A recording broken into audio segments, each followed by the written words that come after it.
السلام علیکم ورحمۃ اللہ وبرکاتہ نحمده ونصلی علی رسولہ الکریم اما بعد فاعوذ باللہ من الشیطان الرجیم بسم اللہ الرحمن الرحیم رب اشرح لی صدری ویسر لی امری واحلل عقدۃ من لسانی یفقہوا قولی۔ چھٹا پارہ۔ شروع کرتی ہوں اللہ کے نام سے جو بے انتہا مہربان نہایت رحم فرمانے والا ہے۔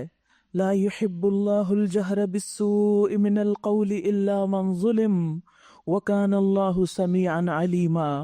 اللہ اس کو پسند نہیں کرتا کہ آدمی بدگوئی پر زبان کھولے، اپنی زبان پر بری بات لائے۔ اللہ کو یہ پسند نہیں، الا یہ کہ کسی پر ظلم کیا گیا ہو، اور اللہ سب کچھ سننے اور جاننے والا ہے۔ انسان کے منہ سے جو بھی بات نکلتی ہے، یا وہ اس کے حق میں حجت بنتی ہے یا وہ اس کے خلاف حجت بن جاتی ہے، یا وہ اس کو فائدہ دیتی ہے یا وہ اس کے نقصان میں اضافہ کرتی ہے۔ اس لیے انسان ہمیشہ سوچ سمجھ کر بولے، اور خاص طور پر غصے کی حالت میں، ناراضگی کے عالم میں، کسی سے کوئی شکایت ہو تو اس موقع پر، کیونکہ اللہ سبحانہ وتعالیٰ کو یہ بات پسند نہیں کہ کوئی شخص کسی کے اندر برائی دیکھے اور وہ اس کا چرچا شروع کر دے، کسی کی غیبت کرنے لگے، کسی کو گالی دے، یا کسی پر کوئی الزام تراشی کرے، یا کسی کو بد دعائیں دینے لگے۔ کیونکہ انسان اگر کسی کو کوئی بد دعا دیتا ہے اور وہ اس کا مستحق نہیں، تو وہ بد دعا واپس پلٹ کر دینے والے پہ پڑتی ہے۔ یعنی بعض لوگ بہت بے دریغ دوسروں کو بد دعائیں دینے لگتے ہیں، یہ سمجھتے ہوئے کہ ہم حق پر ہیں اور دوسرا ہی غلط ہے، لیکن یہ بھی تو احتمال ہے کہ آپ خود ہی غلط ہوں، تو وہ بد دعا جو آپ کسی کو دے رہے ہیں وہ آپ پر ہی نہ آ پڑے، اس کا وبال آپ ہی کو نہ بھگتنا پڑے۔ تو اس لیے بہت ضروری ہے کہ انسان بری بات کرتے ہوئے بارہا سوچے۔ پھر اسی طرح اگر اس پر ظلم کیا گیا ہے تو انصاف والی شریعت ہے ہمارے دین میں انصاف ہے کہ ہاں، اگر کوئی شخص مظلوم ہے، واقعی مظلوم ہے، اور اس کے ساتھ بہت زیادتی کی گئی ہے، تو ایسی صورت میں انسان اپنے اوپر ہونے والے ظلم کی داستان دوسرے کو سنا کر انصاف لے سکتا ہے، اس ظلم کو دور کر سکتا ہے، یا اس ظلم کو دور کرنے کے لیے دوسرے سے مدد لے سکتا ہے۔ لیکن مظلوم کو بھی سوچ سمجھ کر بات کرنی چاہیے، کیونکہ بعض اوقات وہ اتنی بات نہیں کرتا جتنی بات ہوتی ہے، اس میں مبالغہ آرائی کر دیتا ہے، اور اس طرح وہ خود ظالم بن جاتا ہے، یا جھوٹ بولنے لگتا ہے، یا کسی پر بہتان لگا دیتا ہے۔ تو ایسی صورت میں انسان پھر خود نقصان اٹھاتا ہے اور اللہ سبحانہ وتعالیٰ کا ناپسندیدہ بن جاتا ہے۔ ہاں، اگر واقعی ظلم ہوا ہے اور اتنی ہی بات انسان کر رہا ہے جتنی اسے پیش آئی ہے، تو اس کی اجازت شریعت میں دی گئی ہے۔ اور اس کی حکمت کیا ہے، کیوں یہ اجازت دی گئی کہ انسان ایسے موقع پر اپنا غصہ ٹھنڈا کر لے، تاکہ وہ اس سے اگلے سٹیپ پر نہ جائے، کسی کے خلاف کوئی اسلحہ نہ اٹھا لے، کسی کو قتل نہ کر دے، کسی کو ہاتھوں سے نہ مارنا شروع کر دے، یا پھر وہ لڑائی فساد دنگے میں وہ سب کچھ نہ بدل جائے۔ کیونکہ آپ نے دیکھا ہوگا کہ بعض اوقات لوگ غصے کے موقع پر، ناراضگی کے موقع پر صرف زبان نہیں، ہاتھ بھی استعمال کرتے ہیں، اور ہاتھوں کے علاوہ اگر ان کے پاس کوئی اسلحہ وغیرہ ہے تو وہ بھی چلا دیتے ہیں، اور بہت سے قتل و غارت اسی وجہ سے ہو جاتے ہیں۔ یعنی اچانک کسی نے غصہ دلایا، پہلے سے کوئی نیت، ارادہ، کوئی پلان پروگرام نہیں تھا، لیکن اچانک ہی کسی کی بات انتہائی بری لگ گئی اور اتنا شدید غصہ آیا کہ پھر حدیں پار کر گیا انسان۔ تو ایسی صورت میں انسان کو اگر وہ صاحب حق ہے تو بات کرنے کی اجازت ہے۔ ابو ہریرہ رضی اللہ عنہ سے مروی ہے کہ ایک شخص نبی صلی اللہ علیہ وسلم سے اپنے قرض کا تقاضا کرنے آیا اور سخت گفتگو کرنے لگا۔ صحابہ کو بڑا غصہ آیا اور وہ اس کی طرف بڑھے، لیکن رسول اللہ صلی اللہ علیہ وسلم نے فرمایا اسے چھوڑ دو، کیونکہ یہ صاحب حق ہے، اس کا حق ہے۔ پھر آپ نے فرمایا اس کے قرض والے جانور کی عمر کا ایک جانور اسے دے دو، یعنی تم لوگ اس کا قرضہ چکا دو۔ صحابہ نے عرض کیا یا رسول اللہ، اس سے زیادہ عمر کا جانور تو موجود ہے، لیکن اس عمر کا نہیں جتنا اس کا حق بنتا ہے۔ آپ نے فرمایا وہ زیادہ ہی اس کو دے دو، کیونکہ سب سے اچھا آدمی وہ ہے جو دوسروں کا حق پوری طرح ادا کرے، یعنی حق میں کمی نہ کرے۔ زیادہ دینے کی گنجائش ہے تو زیادہ دے دے، کیونکہ زیادہ دینا احسان کرنا ہے، اور محسنین اللہ کے محبوب ہیں، اللہ تعالیٰ ان سے بہت محبت کرتا ہے۔ وَكَانَ اللَّهُ سَمِيعًا عَلِيمًا، اور اللہ خوب سننے والا ہے، خوب جاننے والا ہے، وہ مظلوم کی بات بھی سن رہا ہے، اور اسی طرح ظالم نے جو کچھ کیا وہ بھی جانتا ہے، دونوں طرف کو جانتا ہے، لہٰذا وہ پورا پورا انصاف کرے گا۔ ان تبدوا خیرا او تخفوه او تعفوا عن سوء فإن اللہ کان عفوا قدیرا۔ مظلوم ہونے کی صورت میں اگرچہ انسان کو بدگوئی کا حق حاصل ہے، لیکن اگر تم ظاہر و باطن میں بھلائی ہی کیے جاؤ، یعنی اپنے حق کو چھوڑ دو، پھر بھی بھلی بات زبان سے نکالو۔ مثلاً اگر آپ کو کسی نے کچھ کہہ دیا تو آپ اس کو جواب میں کہتے ہیں اللہ تمہیں ہدایت دے، اللہ تمہیں سمجھ دے، اللہ ہم سب کو معاف کر دے، یعنی کوئی اچھا جملہ بول دیتے ہیں، یا کم از کم برائی سے درگزر کرو، یعنی خاموشی اختیار کر لو۔ تو اللہ کی صفت بھی یہی ہے کہ وہ بڑا معاف کرنے والا ہے، حالانکہ سزا دینے پر پوری قدرت رکھتا ہے لیکن وہ معاف کر دیتا ہے۔ تو زیادہ پسندیدہ اور اعلیٰ درجہ کیا ہے کہ اپنا حق واپس لے لے انسان، اور بری بات کے جواب میں یا تو اچھی بات کرے یا پھر خاموشی اختیار کر لے۔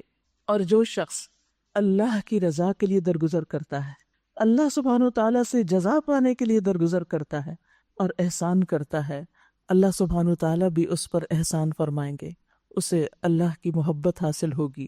حضرت علی رضی اللہ عنہ سے مروی ہے کہ ہم نے رسول اللہ صلی اللہ علیہ وسلم کی تلوار کے دستے میں یہ لکھا ہوا پایا، یعنی آپ کی تلوار کا جو ہینڈل تھا اس پر لکھا ہوا تھا، جو تم پر ظلم کرے اس سے درگزر کرو، رشتہ توڑنے والے سے رشتہ جوڑو، جو تمہارے ساتھ برا کرے اس کے ساتھ احسان کرو، اور حق بات کرو اگرچہ اپنے ہی خلاف کیوں نہ ہو۔ یعنی اگر آپ سے کسی کے ساتھ زیادتی ہو گئی اور پھر آپ کو احساس ہو گیا کہ آپ کی زیادتی تھی، تو سوری کرنے میں دیر نہیں کرنی چاہیے، معافی مانگ لینی چاہیے، کیونکہ انسان کا غصہ تھوڑی دیر کے بعد ٹھنڈا ہونے لگتا ہے، پھر سوچتا ہے اتنی بڑی بھی کیا بات تھی جس کو میں نے اتنا بڑا ایشو بنا لیا، یعنی اس پر پھر لمبی ناراضگیاں نہیں مومن پالتا، جلد اس کیفیت سے باہر آتا ہے۔ اور جو درگزر نہیں کرتا اس سے درگزر نہیں کیا جاتا، یعنی اگر آپ کسی سے درگزر نہیں کر سکتے، اس کو معاف نہیں کر سکتے، اس کو ایکسکیوز نہیں کر سکتے، تو پھر آپ خود بھی تیار رہیے، کیونکہ ہیں تو آپ بھی انسان نہ کسی وقت تو پھسلیں گے، کسی نہ کسی وقت تو آپ سے بھی کوئی ایسی حرکت ہو ہی جائے گی، تو پھر کیا ہوگا؟ عمر رضی اللہ عنہ کہتے ہیں کہ جو شخص رحم نہیں کرتا اس پر رحم نہیں کیا جاتا، جو معاف نہیں کرتا اسے معافی نہیں ملتی، جو درگزر نہیں کرتا اس سے بھی درگزر نہیں کیا جاتا، اور جو کسی سے توبہ یعنی سوری قبول نہیں کرتا اس کی بھی توبہ قبول نہیں کی جاتی، جو خود گناہ سے نہیں بچتا اسے بچایا بھی نہیں جاتا۔ تو ہر شخص کو گناہ سے خود بچنے کی کوشش کرنی چاہیے۔ اس کے بعد فرمایا ان الذین یکفرون باللہ ورسلہ ویریدون ان یفرقوا بین اللہ ورسلہ، جو لوگ اللہ اور اس کے رسولوں سے کفر کرتے ہیں اور چاہتے ہیں کہ اللہ اور اس کے رسولوں کے درمیان تفریق کریں، اور کہتے ہیں کہ ہم کسی کو مانیں گے کسی کو نہ مانیں گے، یعنی ہماری اپنی چوائس ہے، اور کفر اور ایمان کے بیچ میں ایک راہ نکالنے کا ارادہ رکھتے ہیں، اولئک ھم الکافرون حقا، یہ سب پکے کافر ہیں، وَأَعْتَدْنَا لِلْكَافِرِينَ عَذَابًا مُهِينًا، اور ایسے کافروں کے لیے ہم نے وہ سزا مہیا کر رکھی ہے جو انہیں ذلیل و خوار کر دینے والی ہوگی۔ اس سے یہ پتہ چلتا ہے کہ ہمیں جس چیز پر ایمان لانے کا حکم دیا گیا ہے اس پر ایمان لے آئیں۔ ہمیں کیا حکم ہے کہ سارے رسولوں کو مانیں، سارے پیغمبروں کو مانیں، سب پر ایمان لائیں، پھر اسی طرح ساری کتابوں پر ایمان لائیں، سارے فرشتوں پر ایمان لائیں۔ لیکن آپ نے دیکھا کہ اہل کتاب بعض پیغمبروں کو مانتے ہیں اور بعض کو نہیں، اور رسول اللہ صلی اللہ علیہ وسلم کا تو انکار ہی کرتے ہیں، پھر اسی طرح سب کتابوں کو بھی وہ نہیں مانتے، سب فرشتوں پر بھی ایمان نہیں، جبریل کے ساتھ تو ایسی ہی دشمنی ہے۔ اس سے انسان کے ایمان میں خلل واقع ہو جاتا ہے۔ اگر ہم یہ کہیں کہ میں سارے قرآن کو مانتی ہوں، بس اس ایک آیت کو ماننے کو میرا دل نہیں چاہتا، تو ایمان سے خارج ہو جائیں گے۔ ایمان ایک ہولسم چیز ہے، پورا پیکج ہے، جس چیز کو ماننے کو کہا گیا ہے ان سب چیزوں کو ماننا ہوگا، اس میں آپ کی چوائس نہیں، یہ اللہ کا حکم ہے جسے قبول کرنا ہوگا۔ اور سچے مومن کون ہیں؟ والذین آمنوا باللہ ورسلہ، وہ جو ایمان لائے اللہ پر اور اس کے رسولوں پر، ولم یفرقوا بین احد منہم، اور وہ ان میں سے کسی کے درمیان فرق نہیں کرتے، تفریق نہیں کرتے. جیسے پیچھے پڑھا ہم نے لا نفرق بین احد من رسلہ، ہم اس کے رسولوں میں سے کسی ایک کے درمیان بھی فرق نہیں رکھتے. جو رسول ہیں ان سب کو ہم رسول مانتے ہیں. اولئک سوف یؤتیہم اجورہم، ایسے لوگوں کو اللہ ان کے اجر ضرور دے گا. وَكَانَ اللَّهُ غَفُورًا رَحِيمًا، اور اللہ بڑا درگزر فرمانے والا اور رحم فرمانے والا ہے. یعنی ایمان کا بھی بہت بڑا وزن ہے. اصل میں ایمان چونکہ ہمیں ماں کے پیٹ سے ہی مل گیا، مسلمان گھرانے میں پیدا ہو گئے اور بچپن سے لا الہ الا اللہ پڑھا دیا گیا تو ہم نے پڑھ لیا، چاہے شعوری طور پہ پڑھا یا نہیں، لیکن اس کو ہم کو بڑی بات نہیں سمجھتے. ایمان کی قدر و قیمت اس سے پوچھیے جس کو بڑی مشکلوں کے بعد ملا ہو، اور اس کو حاصل کرنے کے بعد بھی، ایمان لانے کے بعد بھی طرح طرح کی مشکلات آئی ہوں. مکہ والوں پہ آپ دیکھیے، مکہ میں جو لوگ مسلمان ہوئے تھے، حضرت بلال کے بارے میں سوچئے، حضرت عمار کے بارے میں، اور اسی طرح حضرت سمیہ اور دیگر خواتین، کہ لا الہ الا اللہ کہنے کی انہوں نے کیا قیمت ادا کی، کیسی کیسی سخت تکلیفیں برداشت کی. تو یاد رکھیے کہ یہ لا الہ الا اللہ اتنا وزنی کلمہ ہے کہ اگر اس کو میزان میں رکھ دیا جائے تو میزان جھک جائے. اللہ پر ایمان لانا اور جن جن چیزوں پر اللہ نے ایمان لانے کا کہا ہے ان سب چیزوں پر ایمان رکھنا کوئی معمولی چیز نہیں. یہ بنیاد ہے، یہ اصل ہے. اسی پر پھر انسان کی باقی عبادات کی قبولیت کا انحصار ہے، اسی پر انسان کے سارے اعمال کی قبولیت کا انحصار ہے. اچھے اخلاق کی قبولیت بھی جبھی ہے، لوگوں کو کچھ دینے، ان کے ساتھ بھلائی کرنے کا اجر و ثواب بھی اسی صورت میں ہے کہ انسان اپنے ایمان میں پکا ہو، درست ہو، اس میں کسی قسم کا کوئی شک نہ ہو. ایمان کیا ہے؟ الیقین الجازم، پکا یقین کہ یہ سب حقیقتیں جن کی ہمیں نشاندہی کی گئی، جن کے بارے میں ہمیں بتایا گیا، یہ بالکل اسی طرح ہیں. یسألک اہل الکتاب ان تنزل علیہم کتابا من السماء، یہ اہل کتاب اگر آج آپ سے مطالبہ کر رہے ہیں کہ آپ آسمان سے کوئی تحریر ان پہ نازل کرا دیں، تو اس سے بڑھ چڑھ کر مطالبے یہ پہلے موسیٰ علیہ السلام سے کر چکے ہیں. ان سے تو انہوں نے کہا تھا کہ ہمیں اللہ کو علانیہ دکھا دو، ہم دیکھنا چاہتے ہیں. اور اسی سرکشی کی وجہ سے یکا یک ان پر بجلی ٹوٹ پڑی تھی. یاد رکھیے کہ بعض مطالبات ایسے ہوتے ہیں کہ جو انسان کے لیے مصیبت کا باعث بن سکتے ہیں، جیسے ان لوگوں کے مطالبے پر ان کا حال ہوا تھا. یعنی انسان کو اپنی حیثیت، اپنا مقام دیکھ کر بات کرنی چاہیے. پھر انہوں نے بچڑے کو اپنا معبود بنا لیا، حالانکہ یہ کھلی کھلی نشانیاں دیکھ چکے تھے. اس پر بھی ہم نے ان سے درگزر کیا. ہم نے موسیٰ علیہ السلام کو صریح فرمان عطا کیا اور ان لوگوں پر طور کو اٹھا کر ان سے اس فرمان کی اطاعت کا عہد لیا. ہم نے ان کو حکم دیا کہ وہ دروازے میں سجدہ ریز ہوتے ہوئے داخل ہوں. ہم نے ان سے کہا کہ سب کا قانون نہ توڑو، اور اس پر ان سے پختہ عہد لیا. آخر کار ان کی عہد شکنی کی وجہ سے، اور اس وجہ سے کہ انہوں نے اللہ کی آیات کو جھٹلایا اور کئی پیغمبروں کو ناحق قتل کیا، اور یہاں تک کہا کہ ہمارے دل غلافوں میں محفوظ ہیں، حالانکہ در حقیقت ان کی باطل پرستی کے سبب سے اللہ نے ان کے دلوں پہ ٹھپا لگا دیا، اور اسی وجہ سے یہ بہت کم ایمان لاتے ہیں. پھر اپنے کفر میں اتنے بڑھے کہ مریم علیہ السلام پر سخت بہتان لگایا. کیا بہتان تھا؟ کہ نعوذ باللہ ان کے تعلقات یوسف نجار کے ساتھ تھے، یعنی بدکاری کا الزام لگایا، اور یہ کہ عیسیٰ علیہ السلام یوسف نجار کے بیٹے ہیں، یعنی جھوٹی تہمت لگا کر ان کو بدنام کرنے کی کوشش کی. اور خود کہا کہ ہم نے مسیح عیسیٰ ابن مریم رسول اللہ کو قتل کر دیا ہے. یعنی اتنی دلیری، اور ہیں اہل کتاب، کتاب والے، اور اللہ کے رسول کو قتل کر کے فخریہ اس کا اعلان کر رہے ہیں، حالانکہ فی الواقع انہوں نے نہ اس کو قتل کیا، وما قتلوہ، یعنی عیسیٰ علیہ السلام کو انہوں نے قتل نہیں کیا، وما صلبوہ، نہ صلیب پر چڑھایا، ولکن شبہ لہم، بلکہ معاملہ ان کے لیے مشتبہ کر دیا گیا. اس کے بارے میں کہا جاتا ہے کہ عیسیٰ علیہ السلام اپنے حواریوں کے ساتھ بیٹھے ہوئے تھے، جب ان کو پکڑنے کے لیے اور قتل کرنے کے لیے لوگ پہنچے تو انہوں نے اپنے حواریوں میں سے کہا کہ کون ہے جو تم میں سے میری جگہ اپنے آپ کو پیش کرے؟ تو اس پر ایک حواری نے کہا کہ میں. تو اللہ تعالیٰ نے اس کی شکل عیسیٰ علیہ السلام جیسی کر دی، اور انہوں نے ان کو قتل کر کے یہ سمجھا کہ انہوں نے عیسیٰ علیہ السلام کو قتل کر دیا ہے۔ وَلَكِنْ شُبِّهَ لَهُمْ، اور جن لوگوں نے اس کے بارے میں اختلاف کیا ہے وہ بھی دراصل شک میں مبتلا ہیں، یعنی مختلف طرح کے بیانات ہیں۔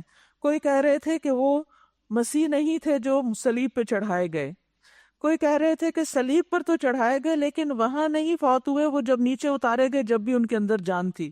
کسی نے کہا کہ انہوں نے صلیب پر وفات پائی، پھر وہ جی اٹھے اور کم از کم 10 مرتبہ اپنے مختلف حواریوں سے ملے اور ان سے باتیں کی، یعنی ان کے اپنے بیانات بھی بہت متفرق ہیں۔ تو فرمایا اس معاملے میں ان کے پاس کوئی علم نہیں، محض گمان کی پیروی کر رہے ہیں۔ وَمَا قَتَلُوهُ يَقِينًا، انہوں نے مسیح کو یقیناً قتل نہیں کیا، پکی بات ہے وہ قتل نہ کر سکے۔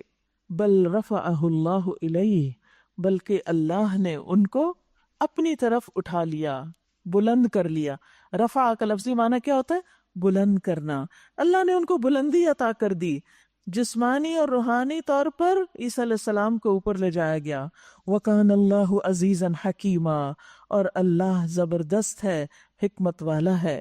یہ جو جملہ ہے نا، بل رفعہ اللہ الیہ، کہ اللہ نے ان کو اوپر لے لیا، بلند کر دیا، تو یاد رکھیے اللہ اپنے دوستوں کو عزت بخشتا ہے۔ اسی لیے بعد میں یہ صفت بیان ہوئی کہ اللہ عزیز ہے، وہ عزیز ہے، اور اس کے عزیز ہونے کی وجہ سے اس پر یہ حق بنتا ہے کہ وہ اپنے دوستوں کو بھی عزت عطا کرے اور ان کی سرپرستی فرمائے، ان کی حفاظت کرے۔ اور یاد رکھیے جس کا سرپرست اللہ ہو جائے، جس کی مدد اللہ کرے، جس کا ساتھ اللہ دے، پھر اس کو کوئی بھی نقصان نہیں دے سکتا۔ حضرت ابن عباس کو بھی نبی صلی اللہ علیہ وسلم نے یہ فرمایا تھا نا کہ یاد رکھو ساری دنیا بھی مل کر تمہیں کوئی نقصان دینا چاہے، کوئی نقصان نہیں دے سکتا۔ اس لیے کسی کی باتوں سے دل چھوٹا نہ کیا کرے۔ بعض اوقات ایسا ہوتا ہے نا کہ کوئی شخص بلا وجہ آپ پہ تنقید شروع کر دیتا ہے، کبھی آپ پہ جھوٹے الزام لگانا شروع کر دیتا ہے، آپ کو طرح طرح سے بدنام کرنے کی کوشش کرتا ہے۔ ایسے میں بھی ٹھنڈے رہیے، اطمینان سے رہیے، اور اپنا معاملہ اللہ سے درست کیجیے، رجوع اللہ کی طرف کیجیے کہ مجھے اللہ کا ساتھ مل جائے۔ اور جب اللہ کو آپ یاد کریں گے تو کیا ہوگا؟ فَاذْكُرُونِي اذکرکم واشکروا لی ولا تکفروا، اللہ کا شکر ادا کریں گے تو اللہ نعمتوں میں اضافہ کرے گا۔ اب اللہ کی طرف سے مدد آئے گی، اور جس کے پاس اللہ کی مدد ہو پھر وہ ناکام نہیں ہو سکتا۔ ہمارا حال کیا ہوتا ہے؟ ہمیں کسی انسان کی طرف سے کوئی دشمنی ہو، کوئی ہمارے خلاف کچھ لکھ دے، کچھ بول دے، کسی طرح ہمیں ستائے، تو ہم جواباً اسی طرح یا اس سے بھی زیادہ بد اخلاقی کا مظاہرہ کرتے ہیں، اور ہم سمجھتے ہیں ہم خود ہی اس کو کافی ہو جائیں گے، لیکن ہم خود نہیں کافی ہو سکتے۔ ہمیں دیکھنا یہ چاہیے کہ یہ سچویشن پیش کیوں آئی، اس کی حقیقت کیا ہے، اس میں سچائی کیا ہے۔ جو بھی شخص میرے بارے میں کچھ کہہ رہا ہے، اگر وہ صحیح کہہ رہا ہے تو مجھے اپنی اصلاح کرنی چاہیے، توبہ کرنی چاہیے، اور اگر وہ غلط بیانی کر رہا ہے تو مجھے معاملہ اللہ پہ چھوڑ دینا چاہیے، اللہ کو پکارنا چاہیے، اللہ سے مدد لینی چاہیے، جیسے حضرت عائشہ نے کیا تھا۔ پھر کیا ہوا؟ قرآن مجید میں ان کے حق میں وہ آیات اتری جو قیامت تک پڑھی جائیں گی، اللہ نے ان کا دفاع کیا۔ حضرت عائشہ کہتی کہ رسول اللہ صلی اللہ علیہ وسلم نے فرمایا 3 چیزیں ایسی ہیں جن پر میں قسم کھا سکتا ہوں۔ نمبر 1 یہ کہ اللہ عز و جل اس شخص کو جس کا اسلام میں کوئی حصہ ہو اس کی طرح نہیں کرے گا جس کا کوئی حصہ نہ ہو۔ اور اسلام کا حصہ 3 چیزیں ہیں، نماز، روزہ، زکوٰۃ۔ یعنی جو شخص ان فرائض کی پابندی کرتا ہے قیامت کے دن اس کا مقام کچھ اور ہوگا بنسبت اس کے کہ جو ان کی پابندی نہیں کرتا۔ 2 الگ الگ قسم کے لوگ ہیں یہ۔ دوسری بات یہ کہ اللہ عز و جل دنیا میں جس بندے کا سرپرست بن جائے قیامت کے دن اسے وہ کسی اور کے حوالے نہیں کرے گا۔ اللہ کی یہ دوستی دنیا میں بھی اور آخرت میں بھی قائم رہے گی۔ نمبر 3 یہ کہ جو شخص کسی قوم سے محبت رکھتا ہے اللہ تعالیٰ اسے انہی میں گن لیتا ہے، انہی کے ساتھ شامل کر دیتا ہے۔ اور آپ نے فرمایا ایک چوتھی بات بھی ہے جس پر اگر میں قسم اٹھا لوں تو مجھے امید ہے کہ میری قسم نہیں ٹوٹے گی، وہ یہ کہ اللہ عز و جل جس بندے کی دنیا میں پردہ پوشی کر دیتا ہے، اس کا عیب چھپا دیتا ہے، قیامت کے دن بھی اللہ اس کا عیب چھپا دے گا۔ اور اللہ کس کا عیب چھپاتا ہے پتہ ہے آپ کو؟ من ستر مسلما سترہ اللہ یوم القیامہ، جو کسی مسلمان کی پردہ پوشی کرے گا اللہ قیامت کے دن اس کے عیب ڈھانک دے گا۔ ہم سب سوچیں کیا واقعی ہم کسی کی غلطی، عیب، کوئی اس کے اندر کمی، کوتاہی، برائی دیکھ کر چپ رہتے ہیں یا 4 لوگوں کو بتا کے ہی دم لیتے ہیں؟ کون فرشتہ ہے ہم میں سے، کون یہ دعویٰ کرتا ہے کہ میرے اندر کوئی غلطی نہیں؟ جب ہمارے اندر غلطیاں ہیں تو اسی طرح انسان ہونے کے ناطے دوسروں کے اندر بھی کچھ نہ کچھ غلطی ہوتی ہے، اور اگر اللہ تعالیٰ ہمیں ان کا کوئی عیب دکھا دیتا ہے تو پھر ہمیں، اگر ان کی خیر خواہی مطلوب ہے تو ان کو ہی بتائیں کہ وہ اپنی اصلاح کر لیں۔ لیکن اس کا کیا مقصد ہے کہ آپ دائیں بائیں آگے پیچھے ہر ایک کو بتاتے پھریں اور اس کو پتہ ہی نہ ہو جس کی غلطی؟ کیا اس سے اصلاح ہو جائے گی؟ نہیں۔ بعض اوقات ہم اشاروں کے نایوں سے دوسروں کی عیبوں کی طرف توجہ دلاتے ہیں لوگوں کو، کبھی کبھی ہنستے ہیں، کبھی ان پہ بڑے معنی خیز انداز میں مسکراتے ہیں، کبھی منہ سے بول کر کسی کا عیب بیان کرتے ہیں اور کبھی اشاروں سے، کبھی آنکھ کے اشارے سے اور کبھی مسکرا کے اور کبھی بھویں چڑھا کے اور کبھی بڑے معنی خیز انداز میں سر ہلا کے۔ ان سب بھونڈی حرکتوں سے، ان سب بد اخلاقی والی حرکتوں سے باز آنا چاہیے۔ کوئی بھی چیز ناپسندیدہ ہو تو نگاہ پھیر لیں، زبان بند کر لیں، اور اگر آپ کو اس سے واقعی محبت ہے تو اس کو جا کے بتا دیں۔ یہ نہیں کہ اوروں کو بھی اکٹھا کر کے اس پہ ہنسنا شروع کر دیں۔ یاد رکھیے، کسی کی غیبت، مردہ بھائی کا گوشت کھانا ہے۔ تو مردے کا گوشت کھانا، ہاں، قیامت کے دن جب انسان اپنے اعمال میں غیبت دیکھے گا تو اس کو یوں نظر آئے گا کہ جیسے اس نے بہت سے مردوں کے اوپر دانت نوچے، بیک بائٹنگ، ان کی بیک کو بائٹ لگائے، یہ سب دکھایا جائے گا۔ ہماری سلامتی کس میں ہے، دنیا میں بھی اور آخرت میں بھی، کہ ہم کسی کی برائی کے پیچھے نہ پڑیں، لوگوں کو ان کے حال پہ چھوڑیں۔ لڑ رہے ہیں تو ان کی صلح کرا دیں، لیکن بلا وجہ کسی کے پیچھے نہ پڑ جائیں۔ جب تک ہم اس سے باز نہیں آئیں گے نا، تو ہم کسی کو نہیں، اپنے آپ کو ہی نقصان پہنچاتے رہیں گے۔ تو جو چاہتا ہے وہ سلامت رہے، وہ اپنے ہاتھ اور زبان سے دوسروں کو سلامت رکھے۔ اور اہل کتاب میں سے کوئی ایسا نہ ہوگا جو اس کی موت، یعنی عیسیٰ علیہ السلام کی، ان کی موت سے پہلے ان پر ایمان نہ لے آئے، اور قیامت کے روز وہ ان پر گواہی دیں گے۔ میں کل جب یہ آیات پڑھ رہی تھی تیاری کے لیے، تو میں جسٹ امیجن کر رہی تھی کہ کس طرح اللہ سبحانہ وتعالیٰ عیسیٰ علیہ السلام کو اٹھا کر اوپر لے گئے، اور پھر اب وہ آسمان پر ہیں، وہ سارا دن کیا کرتے ہوں گے، ان کے ایکسپیرینس کیا ہوگا۔ نبی صلی اللہ علیہ وسلم بھی براق پر گئے تھے نا آسمانوں پر، عیسیٰ علیہ السلام بھی گئے، وہ شاید ذکر کرتے رہتے ہیں، اللہ کی عبادت میں وہاں مشغول ہیں، کیونکہ پھر وہ دنیا میں آئیں گے، دمشق میں ایک مینارے پر اتریں گے، دجال کو قتل کریں گے، یاجوج ماجوج انہی کی دعا سے ہلاک ہوں گے، دنیا میں امن ہوگا، اسلام کا بول بالا ہوگا، ہر طرح کی خرابیاں ختم ہو جائیں گی، ہر طرف امن و امان ہوگا۔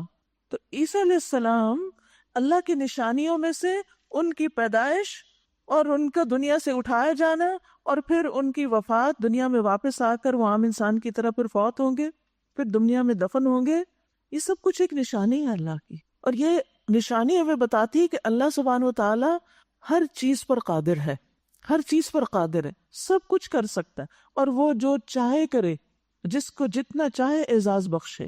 غرض ان یہودی بن جانے والوں کے اسی ظالمانہ رویے کی بنا پر، اور اس بنا پر کہ یہ بکثرت اللہ کے راستے سے روکتے ہیں اور سود لیتے ہیں جس سے انہیں منع کیا گیا تھا، اور لوگوں کے مال ناجائز طریقوں سے کھاتے ہیں، ہم نے بہت سی وہ پاکیزہ چیزیں ان پہ حرام کر دی جو پہلے ان کے لیے حلال تھیں، اور جو لوگ ان میں سے کافر ہیں ان کے لیے ہم نے دردناک عذاب تیار کر رکھا ہے۔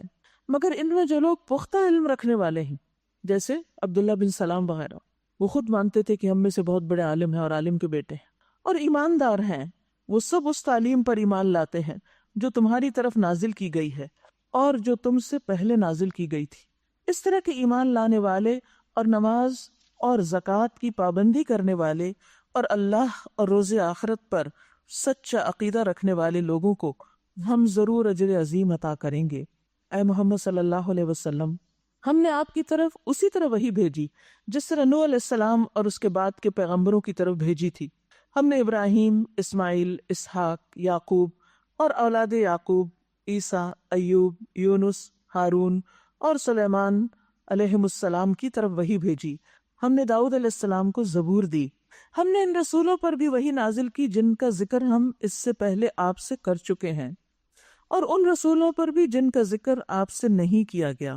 قرآن مجید میں 24 یا 25 پیغمبروں کا ذکر ہے۔ 24 اس لیے کہ بعض لوگ ذوالکفل کو پیغمبر نہیں مانتے، اور بعض جو مانتے ہیں وہ ان کو ملا کے 25 ہو جاتے ہیں۔ اسی طرح بعض روایات میں آتا ہے کہ 1,24,000 پیغمبر بھیجے، لیکن یہ روایات ضعیف ہیں۔ بہرحال اللہ سبحانہ وتعالیٰ فرماتے ہیں کہ کچھ پیغمبر ایسے ہیں جن کا ذکر ہم نے آپ کے سامنے کر دیا، اور کچھ ایسے ہیں جن کا ذکر بھی نہیں کیا لیکن وہ دنیا میں آئے، ان کی طرف بھی ہم نے وہی بھیجی تھی۔ یعنی کوئی پہلی مرتبہ آپ ہی کی طرف نہیں بھیجی جا رہی، یہ سلسلہ تو اول روز سے چلا آ رہا ہے۔ ہم نے موسیٰ علیہ السلام سے اس طرح گفتگو کی جس طرح گفتگو کی جاتی ہے۔ وَكَلَّمَ اللَّهُ مُوسَىٰ تَكْلِيمًا، جیسے کوئی کلام کرتا ایسے ہی کلام کیا گیا۔ یہ سارے رسول خوشخبری دینے والے اور ڈرانے والے بنا کر بھیجے گئے تھے، تاکہ ان کو مبعوث کر دینے کے بعد لوگوں کے پاس اللہ کے مقابلے میں کوئی حجت نہ رہے، کوئی بہانہ نہ رہے کہ ہمیں تو ہدایت دینے والا کوئی آیا نہ تھا، اور اللہ بہرحال غالب رہنے والا اور حکیم اور دانا ہے۔ لوگ نہیں مانتے تو نہ مانیں، مگر اللہ گواہی دیتا ہے کہ جو کچھ اس نے تم پر نازل کیا ہے اپنے علم سے نازل کیا ہے۔ یعنی قرآن مجید جو ہے یہ دراصل اللہ کے علم سے نازل ہوا ہے، اور اس پر ملائکہ بھی گواہ ہیں، فرشتہ بھی گواہ ہیں۔ اگرچہ اللہ کا گواہ ہونا بالکل کافی ہے۔ جو لوگ اس کو ماننے سے خود انکار کرتے ہیں اور دوسروں کو اللہ کے راستے سے روکتے ہیں، وہ یقیناً گمراہی میں حق سے بہت دور نکل گئے ہیں۔ اس طرح جن لوگوں نے کفر اور بغاوت کا طریقہ اختیار کیا ہے اور ظلم و ستم پر اتر آئے ہیں، اللہ ان کو ہرگز معاف نہ کرے گا، اور انہیں کوئی راستہ سوائے جہنم کے راستے کے نہ دکھائے گا جس میں وہ ہمیشہ رہیں گے۔ اللہ کے لیے یہ کوئی مشکل کام نہیں۔ یا ایھا الناس، اے لوگو، یہ رسول تمہارے پاس تمہارے رب کی طرف سے حق لے کر آ گیا ہے۔ یعنی رسول اللہ صلی اللہ علیہ وسلم جو کچھ لائے ہیں وہ بالکل سچ ہے، حق ہے۔ ایمان لے آؤ، تمہارے ہی لیے بہتر ہے۔ اس سے پتہ چلتا ہے کہ یہ کتاب تمام انسانوں کے لیے ہے، اور تمام انسانوں کو رسول اللہ صلی اللہ علیہ وسلم اور آپ کی لائی ہوئی تعلیمات پر ایمان لانے کی دعوت دیتی ہے۔ اور اگر انکار کرتے ہو تو جان لو کہ آسمانوں اور زمین میں جو کچھ ہے سب اللہ کا ہے، اور اللہ علیم بھی ہے اور حکیم بھی ہے۔ مطلب یہ کہ تمہارا کفر اللہ کو کوئی نقصان نہ دے گا۔ اگر تم نہیں مانتے تو اللہ سبحانہ وتعالیٰ کو کچھ فرق نہیں پڑتا۔ یا اہل الکتاب، اے اہل کتاب، اہل کتاب کے لقب سے پکارا جا رہا ہے۔ جب کسی کو کسی خاص چیز کی طرف نسبت دے کے پکارا جاتا ہے تو اس کا مطلب کیا ہوتا ہے؟ اس چیز کی اہمیت محسوس کرانا کہ دیکھو تم کون ہو۔ آپ دیکھیے کہ نبی صلی اللہ علیہ وسلم بھی لوگوں کو بعض اوقات مختلف القاب سے پکارتے تھے، مختلف چیزوں کی طرف نسبت کر کے پکارتے تھے۔ حضرت عائشہ سے روایت ہے کہ رسول اللہ صلی اللہ علیہ وسلم نے فرمایا، اے امت محمد، یا امت محمد، دیکھو تم کون ہو، محمد صلی اللہ علیہ وسلم سے تمہاری نسبت ہے۔ یہ کہہ کے فرمایا اللہ سے بڑھ کر کوئی غیرت مند نہیں کہ وہ اپنے بندے یا بندی کو بدکاری میں مبتلا دیکھے۔ اللہ کو بالکل یہ پسند نہیں کہ کوئی مرد یا عورت زنا کرے۔ اے امت محمد، اگر تم وہ جان لو جو میں جانتا ہوں تو یقیناً تم بہت تھوڑا ہنسو اور زیادہ روتے ہی رہو۔ حضرت علی کہتے ہیں رسول اللہ صلی اللہ علیہ وسلم نے فرمایا، یا اہل القرآن، یا اہل القرآن، اے قرآن والو، وطر پڑھا کرو، اس لیے کہ اللہ وطر ہے اور وطر کو پسند کرتا ہے۔ پھر اسی طرح معاویہ بن ابی سفیان جو تھے وہ حج کے سال عاشورہ کے دن منبر پر تھے۔ انہوں نے کہا، یا اہل المدینہ، اے مدینہ والو، تمہارے علماء کدھر گئے ہیں؟ تو انسان کو کسی خاص چیز کے ساتھ نسبت دے کے جب پکارا جاتا ہے تو اس کا مطلب کیا ہوتا ہے کہ وہ چیز اس کی زندگی میں بڑی اہم ہے۔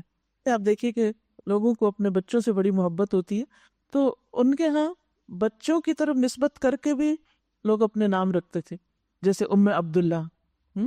اسی طرح جن لوگوں کے اپنے بچے نہیں بھی ہوتے تھے وہ بھی کسی بھانجے کی طرف یا کسی اور کی طرف جو ان کو بہت عزیز ہوتا تھا اس کی طرف اپنی نسبت کر لیتے تھے، کنیت جسے کہتے ہیں۔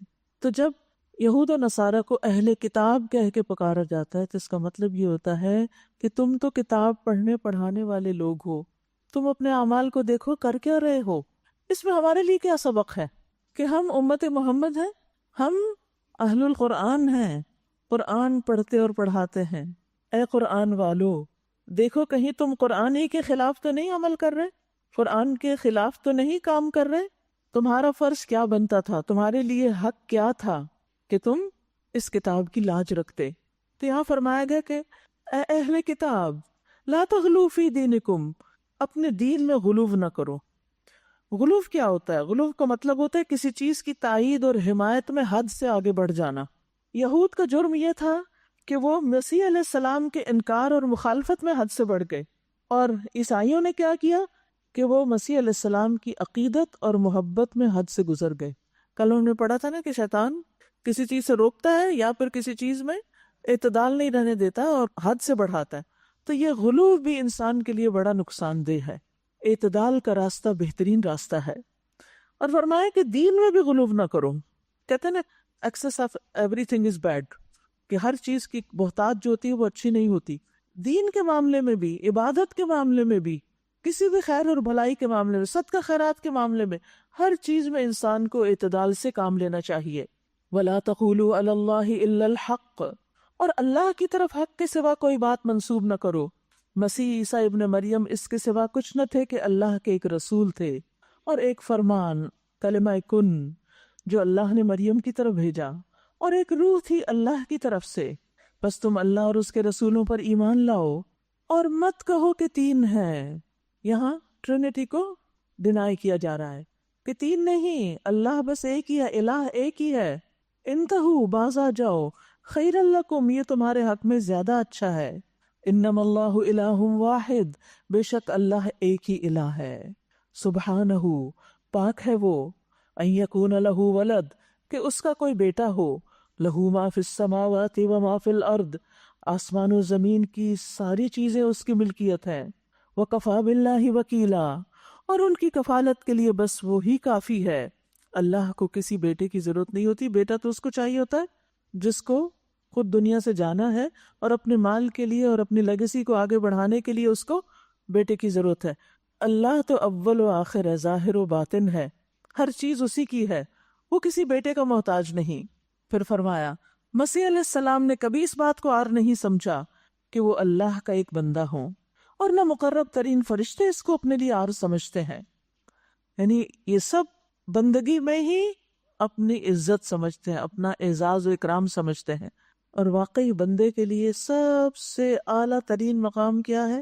سب سے زیادہ قریب وہ اپنے رب کے کب ہوتا ہے؟ جب وہ سجدے کی حالت میں ہوتا ہے. وہ بندگی کی انتہا ہے، عاجزی کی انتہا ہے. فرمایا اگر کوئی اللہ کی بندگی کو اپنے لیے عار سمجھتا ہے اور تکبر کرتا ہے تو ایک وقت آئے گا جب اللہ سب کو گھیر کر اپنے سامنے حاضر کرے گا. اس وقت وہ لوگ جنہوں نے ایمان لا کر نیک طرز عمل اختیار کیا اپنے اجر پورے پورے پائیں گے، اور اللہ اپنے فضل سے ان کو مزید اجر عطا فرمائے گا. اور جن لوگوں نے بندگی کو عار سمجھا، تکبر کیا، بندگی کو عار سمجھا، یعنی عبادت کے لیے وہ تیار نہیں اللہ کے آگے جھکنے کے لیے، اور پھر تکبر بھی کرتے ہیں، ان کو اللہ دردناک سزا دے گا. اور اللہ کے سوا جن جن کی سرپرستی اور مددگاری پر وہ بھروسہ رکھتے ہیں ان میں سے کسی کو بھی وہ وہاں نہ پائیں گے. لوگو، تمہارے رب کی طرف سے تمہارے پاس دلیل روشن آ گئی ہے، اور ہم نے تمہاری طرف ایسی روشنی بھیج دی ہے جو تمہیں صاف صاف راستہ دکھانے والی ہے. اب جو لوگ اللہ کی بات مان لیں گے اور اس کی پناہ ڈھونڈیں گے ان کو اللہ اپنی رحمت اور فضل و کرم کے دامن میں لے لے گا اور اپنی طرف آنے کا سیدھا راستہ ان کو دکھا دے گا. لوگ تم سے کلالہ کے معاملے میں فتویٰ پوچھتے ہیں، کہو اللہ تمہیں فتویٰ دیتا ہے. اگر کوئی شخص بے اولاد مر جائے اور اس کی ایک بہن ہو تو وہ اس کے ترکے میں سے آدھا پائے گی، نصف. اور اگر بہن بے اولاد مرے تو بھائی اس کا وارث ہوگا، یعنی پورا مال لے لے گا. اگر میت کی وارث 2 بہنیں ہوں تو وہ ترکے میں سے 2/3 کی حقدار ہوگی. اور اگر کئی بھائی بہنیں ہوں تو عورتوں کا ایک مردوں کا دوہرا حصہ ہوگا. اللہ تمہارے لیے احکامات کی توضیح کرتا ہے، وضاحت کرتا ہے تاکہ تم بھٹکتے نہ پھرو، اور اللہ ہر چیز کا علم رکھتا ہے. تو بات یہ ہے کہ جو شخص اللہ پر ایمان رکھتا ہے اور اللہ کو مضبوطی سے پکڑ لیتا ہے، یعنی اللہ کے ساتھ اپنا تعلق مضبوط رکھتا ہے، تو ایسے شخص کے لیے خوشخبری ہے کہ وہ اللہ کی رحمت کا حصہ پائے گا، اللہ کا فضل اس کو نصیب ہوگا، صراط مستقیم اس کو نصیب ہوگا. اور جو شخص اس راستے کو چھوڑ دے وہ اللہ کی رحمت سے محروم ہو جائے گا. اللہ کے راستے پر چلنے کی علامت کیا ہوتی ہے؟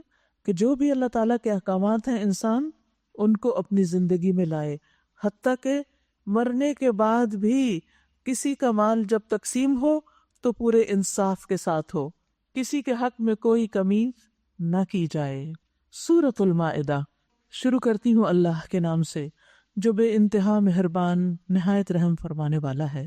سورۃ النساء میں ہم نے پڑھا کہ اہل کتاب نے اللہ سے کیے ہوئے وعدے پورے نہیں کیے، ان کو توڑ دیا، تو ان کے اس نقض عہد کی بنا پر اللہ تعالیٰ ان سے ناراض ہوا۔ یہاں اس سورت کے شروع میں مومنوں سے کہا جا رہا ہے، یا ایھا الذین آمنوا، اے لوگو جو ایمان لائے ہو، اوفوا بالعقود، تم اپنے عہد و پیمان پورے کرو، یعنی اللہ تعالیٰ کے احکامات کی پابندی کرو، اللہ اور بندے کے درمیان جو معاہدے ہیں ان کو پورا کرو، اور بندے بندوں کے ساتھ اللہ کا نام لے کر جو معاہدے کرتے ہیں ان کو بھی پورا کریں۔ پھر اس کے بعد حلال و حرام کے بارے میں کچھ ہدایات ہیں۔ تمہارے لیے مویشی کی قسم کے سب جانور حلال کیے گئے سوائے ان کے جو آگے چل کر تم کو بتائے جائیں گے، لیکن احرام کی حالت میں شکار کو اپنے لیے حلال نہ کر لو، یعنی جو حلال ہے وہ بھی ایک مخصوص وقت میں تمہارے لیے حرام ہے، جیسے کھانا پینا جو حلال ہے وہ روزے کی حالت میں حرام ہے، نہیں کھا سکتے۔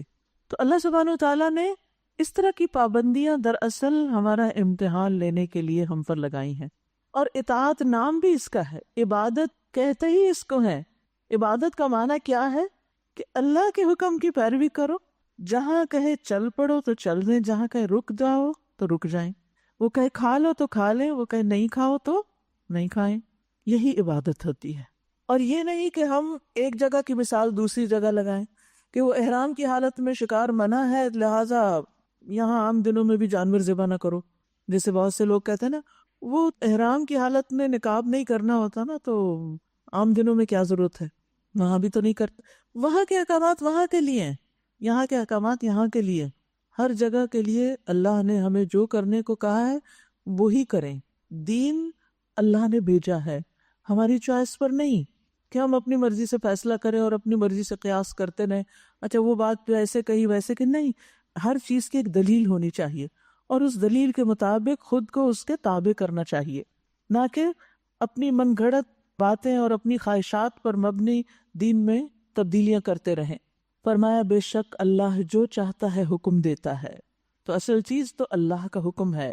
اے لوگو جو ایمان لائے ہو، شعائر اللہ کو بے حرمت نہ کرو، نہ حرام مہینوں میں سے کسی کو حلال کر لو، نہ قربانی کے جانوروں پر دست درازی کرو، یعنی جو حرم کی طرف جا رہے ہوں، نہ ان جانوروں پر ہاتھ ڈالو جن کی گردنوں میں نظر کی علامت کے طور پر پٹے پڑے ہوئے ہوں، نہ ان لوگوں کو چھیڑو جو اپنے رب کے فضل اور اس کی خوشنودی کی تلاش میں مکان محترم یعنی کعبہ کی طرف جا رہے ہوں۔ ہاں جب احرام کی حالت ختم ہو جائے تو تم شکار کر سکتے ہو، پابندی ختم، اب آزاد ہو۔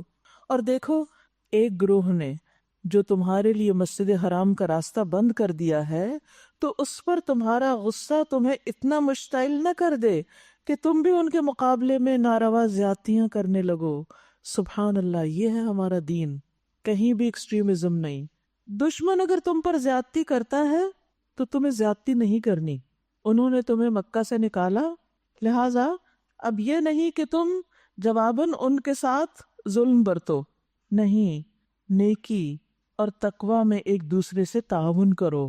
اچھا کام کوئی بھی کر رہا ہو، دوست ہو یا دشمن، اس میں اس کا ساتھ دو۔ وَلَا تَعَاوَنُوا عَلَى الْإِثْمِ وَالْعُدْوَانِ، گناہ اور زیادتی کے کام میں ایک دوسرے کے ساتھ تعاون مت کرو۔ وَاتَّقُوا اللَّهَ، اور اللہ سے ڈرو۔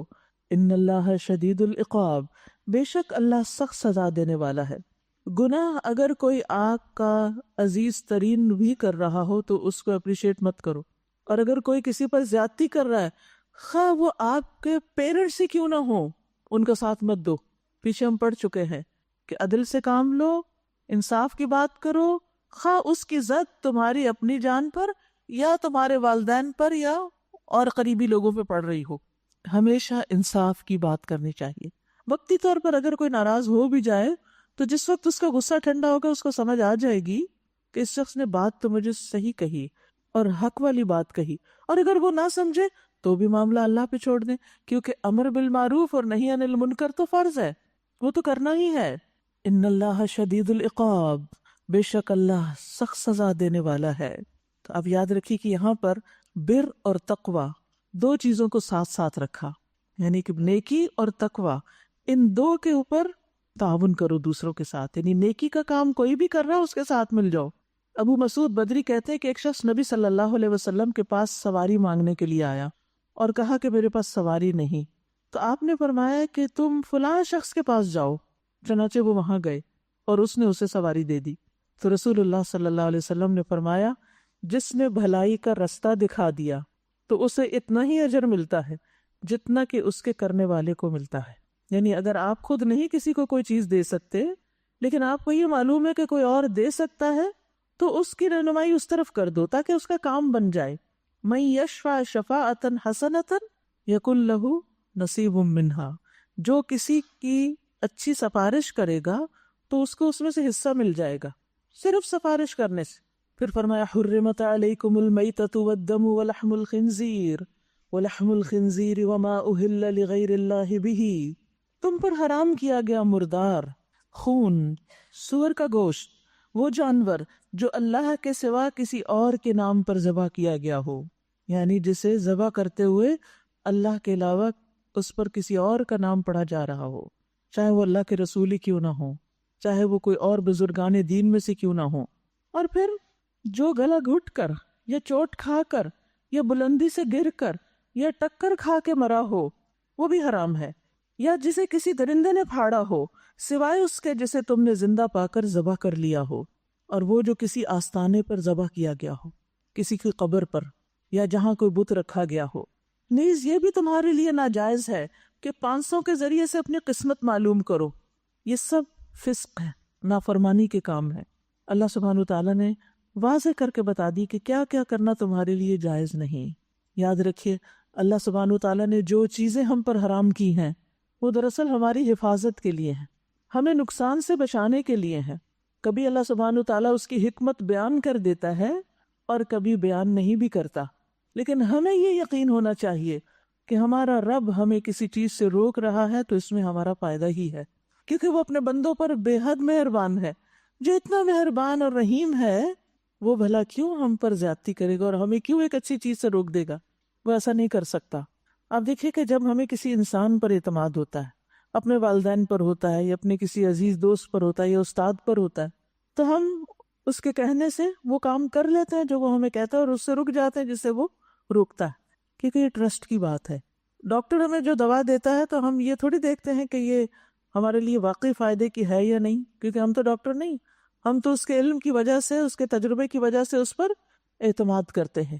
تو اگر ہمارا اعتماد اللہ سبحانہ وتعالیٰ پر اتنا بھی ہو جائے جتنا ہم ایک ڈاکٹر پر کرتے ہیں، ایک ٹیچر پر یا اپنے پیرنٹس پر، تو ہم ان ساری چیزوں کو چھوڑ دیں جن سے اللہ نے منع کیا کہ ان کے پاس نہ پٹکو، ان کے قریب بھی نہ جائیں، ہمیں گناہوں سے کوئی دلچسپی نہ ہو۔ لیکن بات یہ ہے کہ پھر وہی بات، ایمان کمزور ہے، یقین کی کمی ہے، اعتماد کی کمی ہے، یا پھر اپنی خواہشات سے مغلوب ہیں۔ اليوم یئس الذین کفروا من دینکم فلا تخشوہم واخشونی، آج کافروں کو تمہارے دین کی طرف سے پوری مایوسی ہو چکی، یعنی انہیں پتہ چل گیا کہ تم ان کی پیروی کرنے والے نہیں، لہٰذا تم ان سے نہ ڈرو بلکہ مجھ سے ڈرو۔ آج سے مراد وہ وقت ہے جب یہ آیات نازل ہو رہی تھی۔ اليوم اکملت لکم دینکم واتممت علیکم نعمتی ورضیت لکم الاسلام دینا، آج میں نے تمہارے دین کو تمہارے لیے مکمل کر دیا اور اپنی نعمت تم پر تمام کر دی، اور تمہارے لیے اسلام کو تمہارے دین کی حیثیت سے قبول کر لیا۔ لہٰذا اس دین میں اب جو کچھ بھی ہے، حلال حرام کے بارے میں، جائز ناجائز کے بارے میں جو کچھ بتایا گیا ہے، اب اس کی پابندی کرو۔ البتہ جو شخص بھوک سے مجبور ہو کر ان میں سے کوئی چیز کھا لے بغیر اس کے کہ گناہ کی طرف اس کا میلان ہو، تو بے شک اللہ معاف کرنے والا اور رحم کرنے والا ہے۔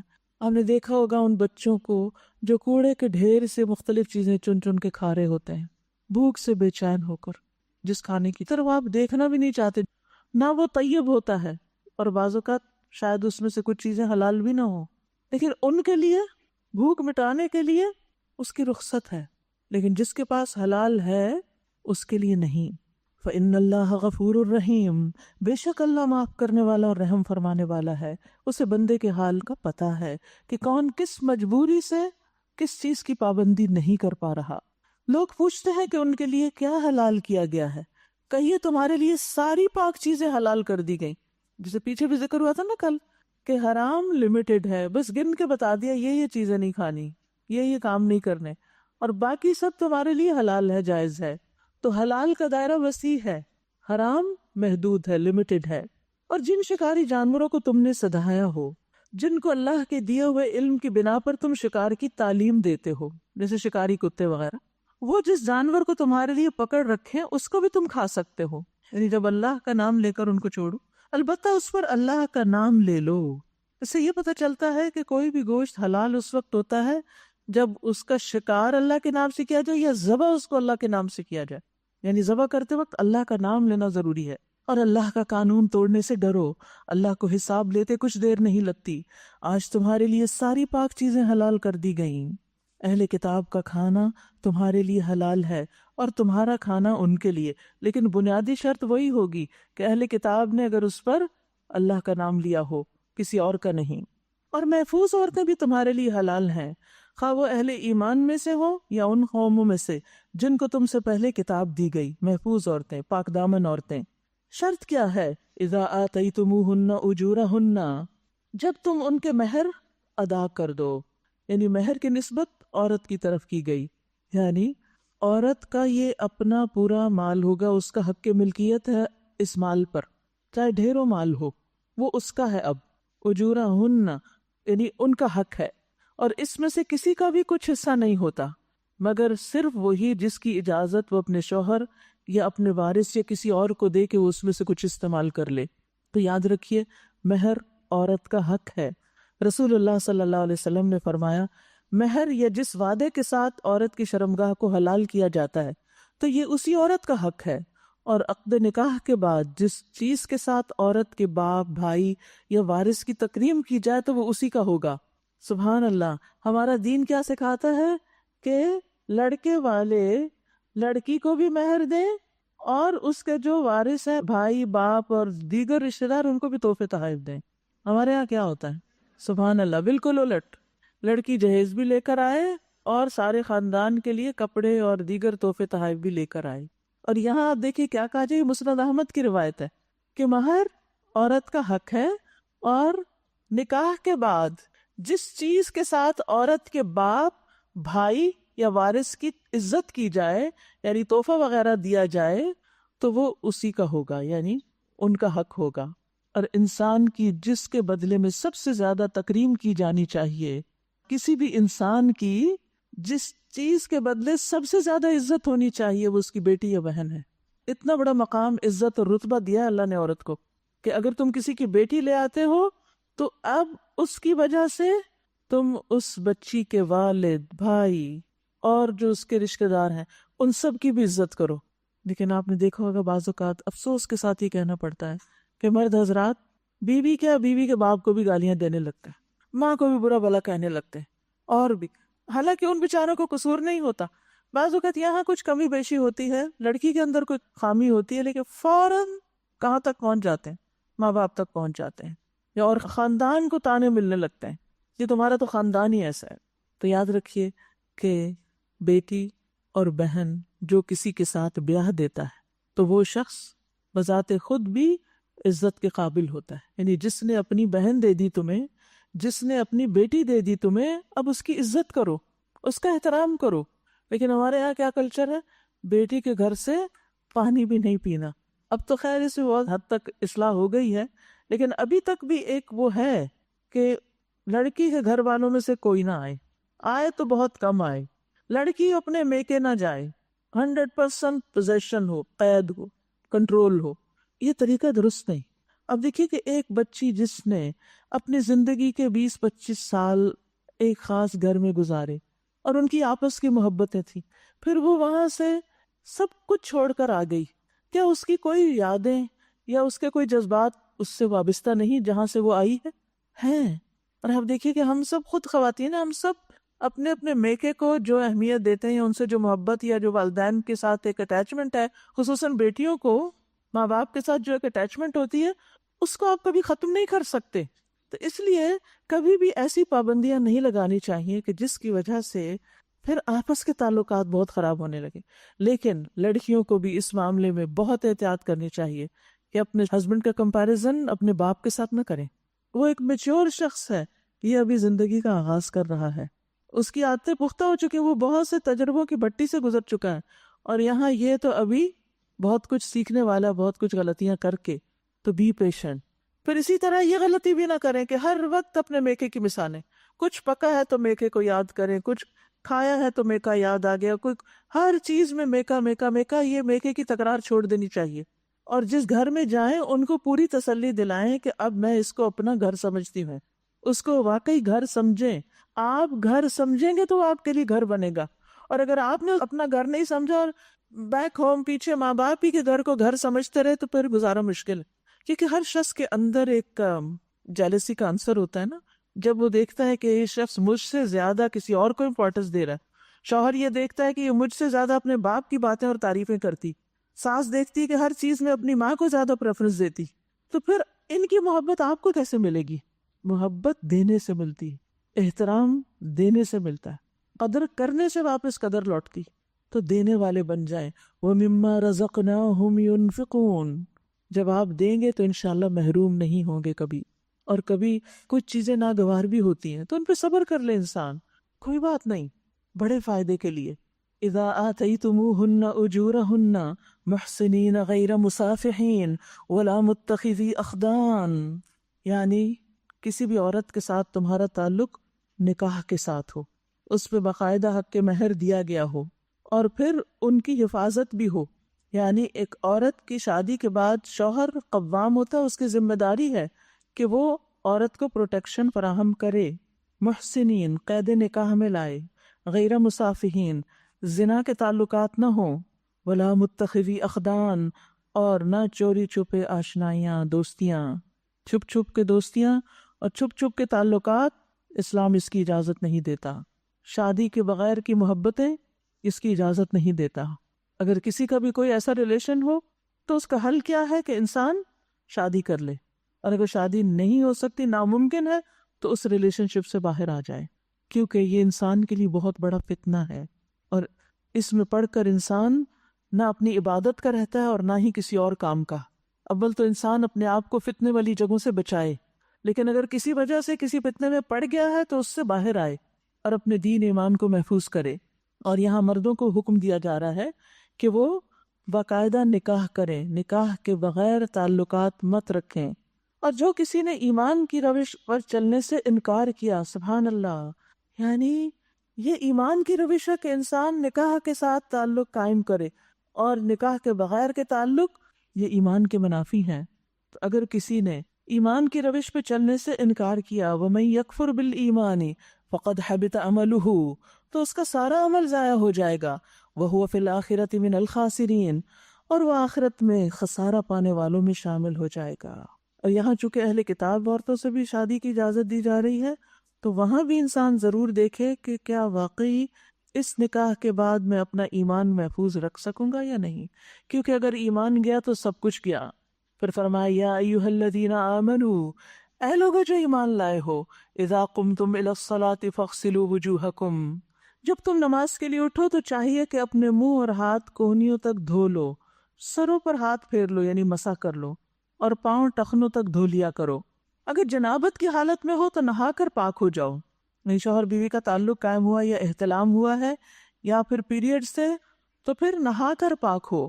اگر بیمار ہو یا سفر کی حالت میں ہو، یا تم میں سے کوئی شخص رفع حاجت کر کے آئے، یا تم نے عورتوں کو ہاتھ لگایا ہو اور پانی نہ ملے، تو پاک مٹی سے کام لو، بس اس پر ہاتھ مار کر اپنے منہ اور ہاتھوں پر پھیر لیا کرو، جسے کل تیمم کا طریقہ بتایا گیا تھا. فَامْسَحُوا بِوُجُوهِكُمْ وَأَيْدِيكُمْ، اور ید کس کو کہتے ہیں؟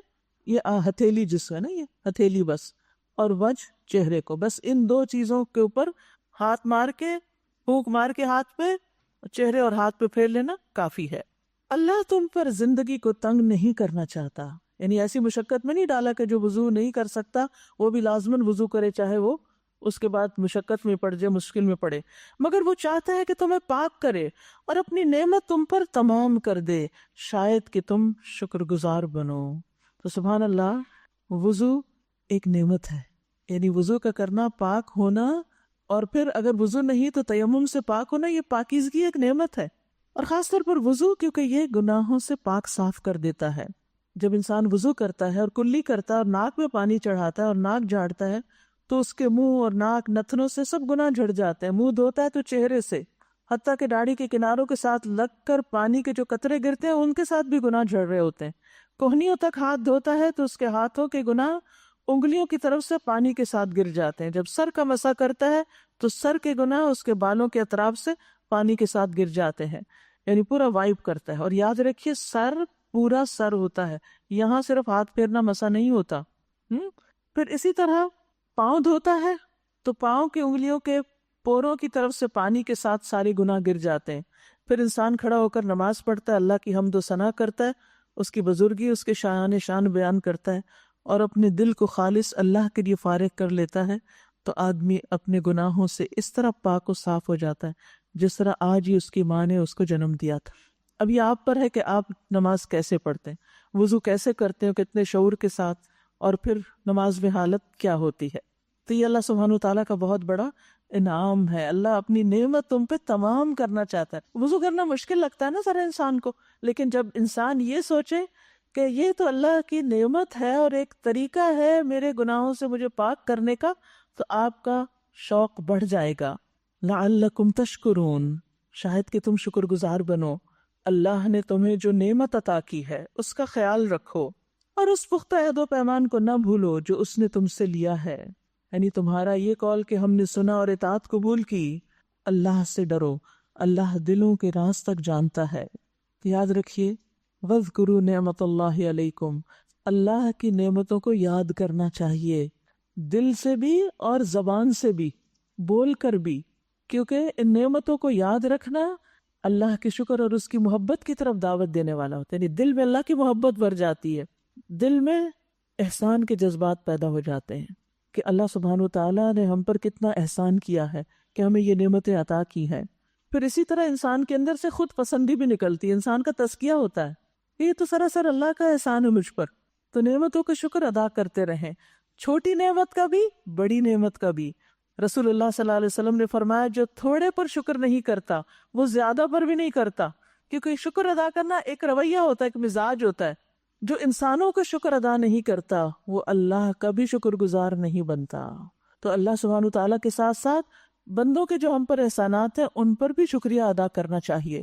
اللہ کے انعامات اور احسانات کو بیان کرنا شکر ہے، اور ان کو چھوڑنا ناشکری ہے۔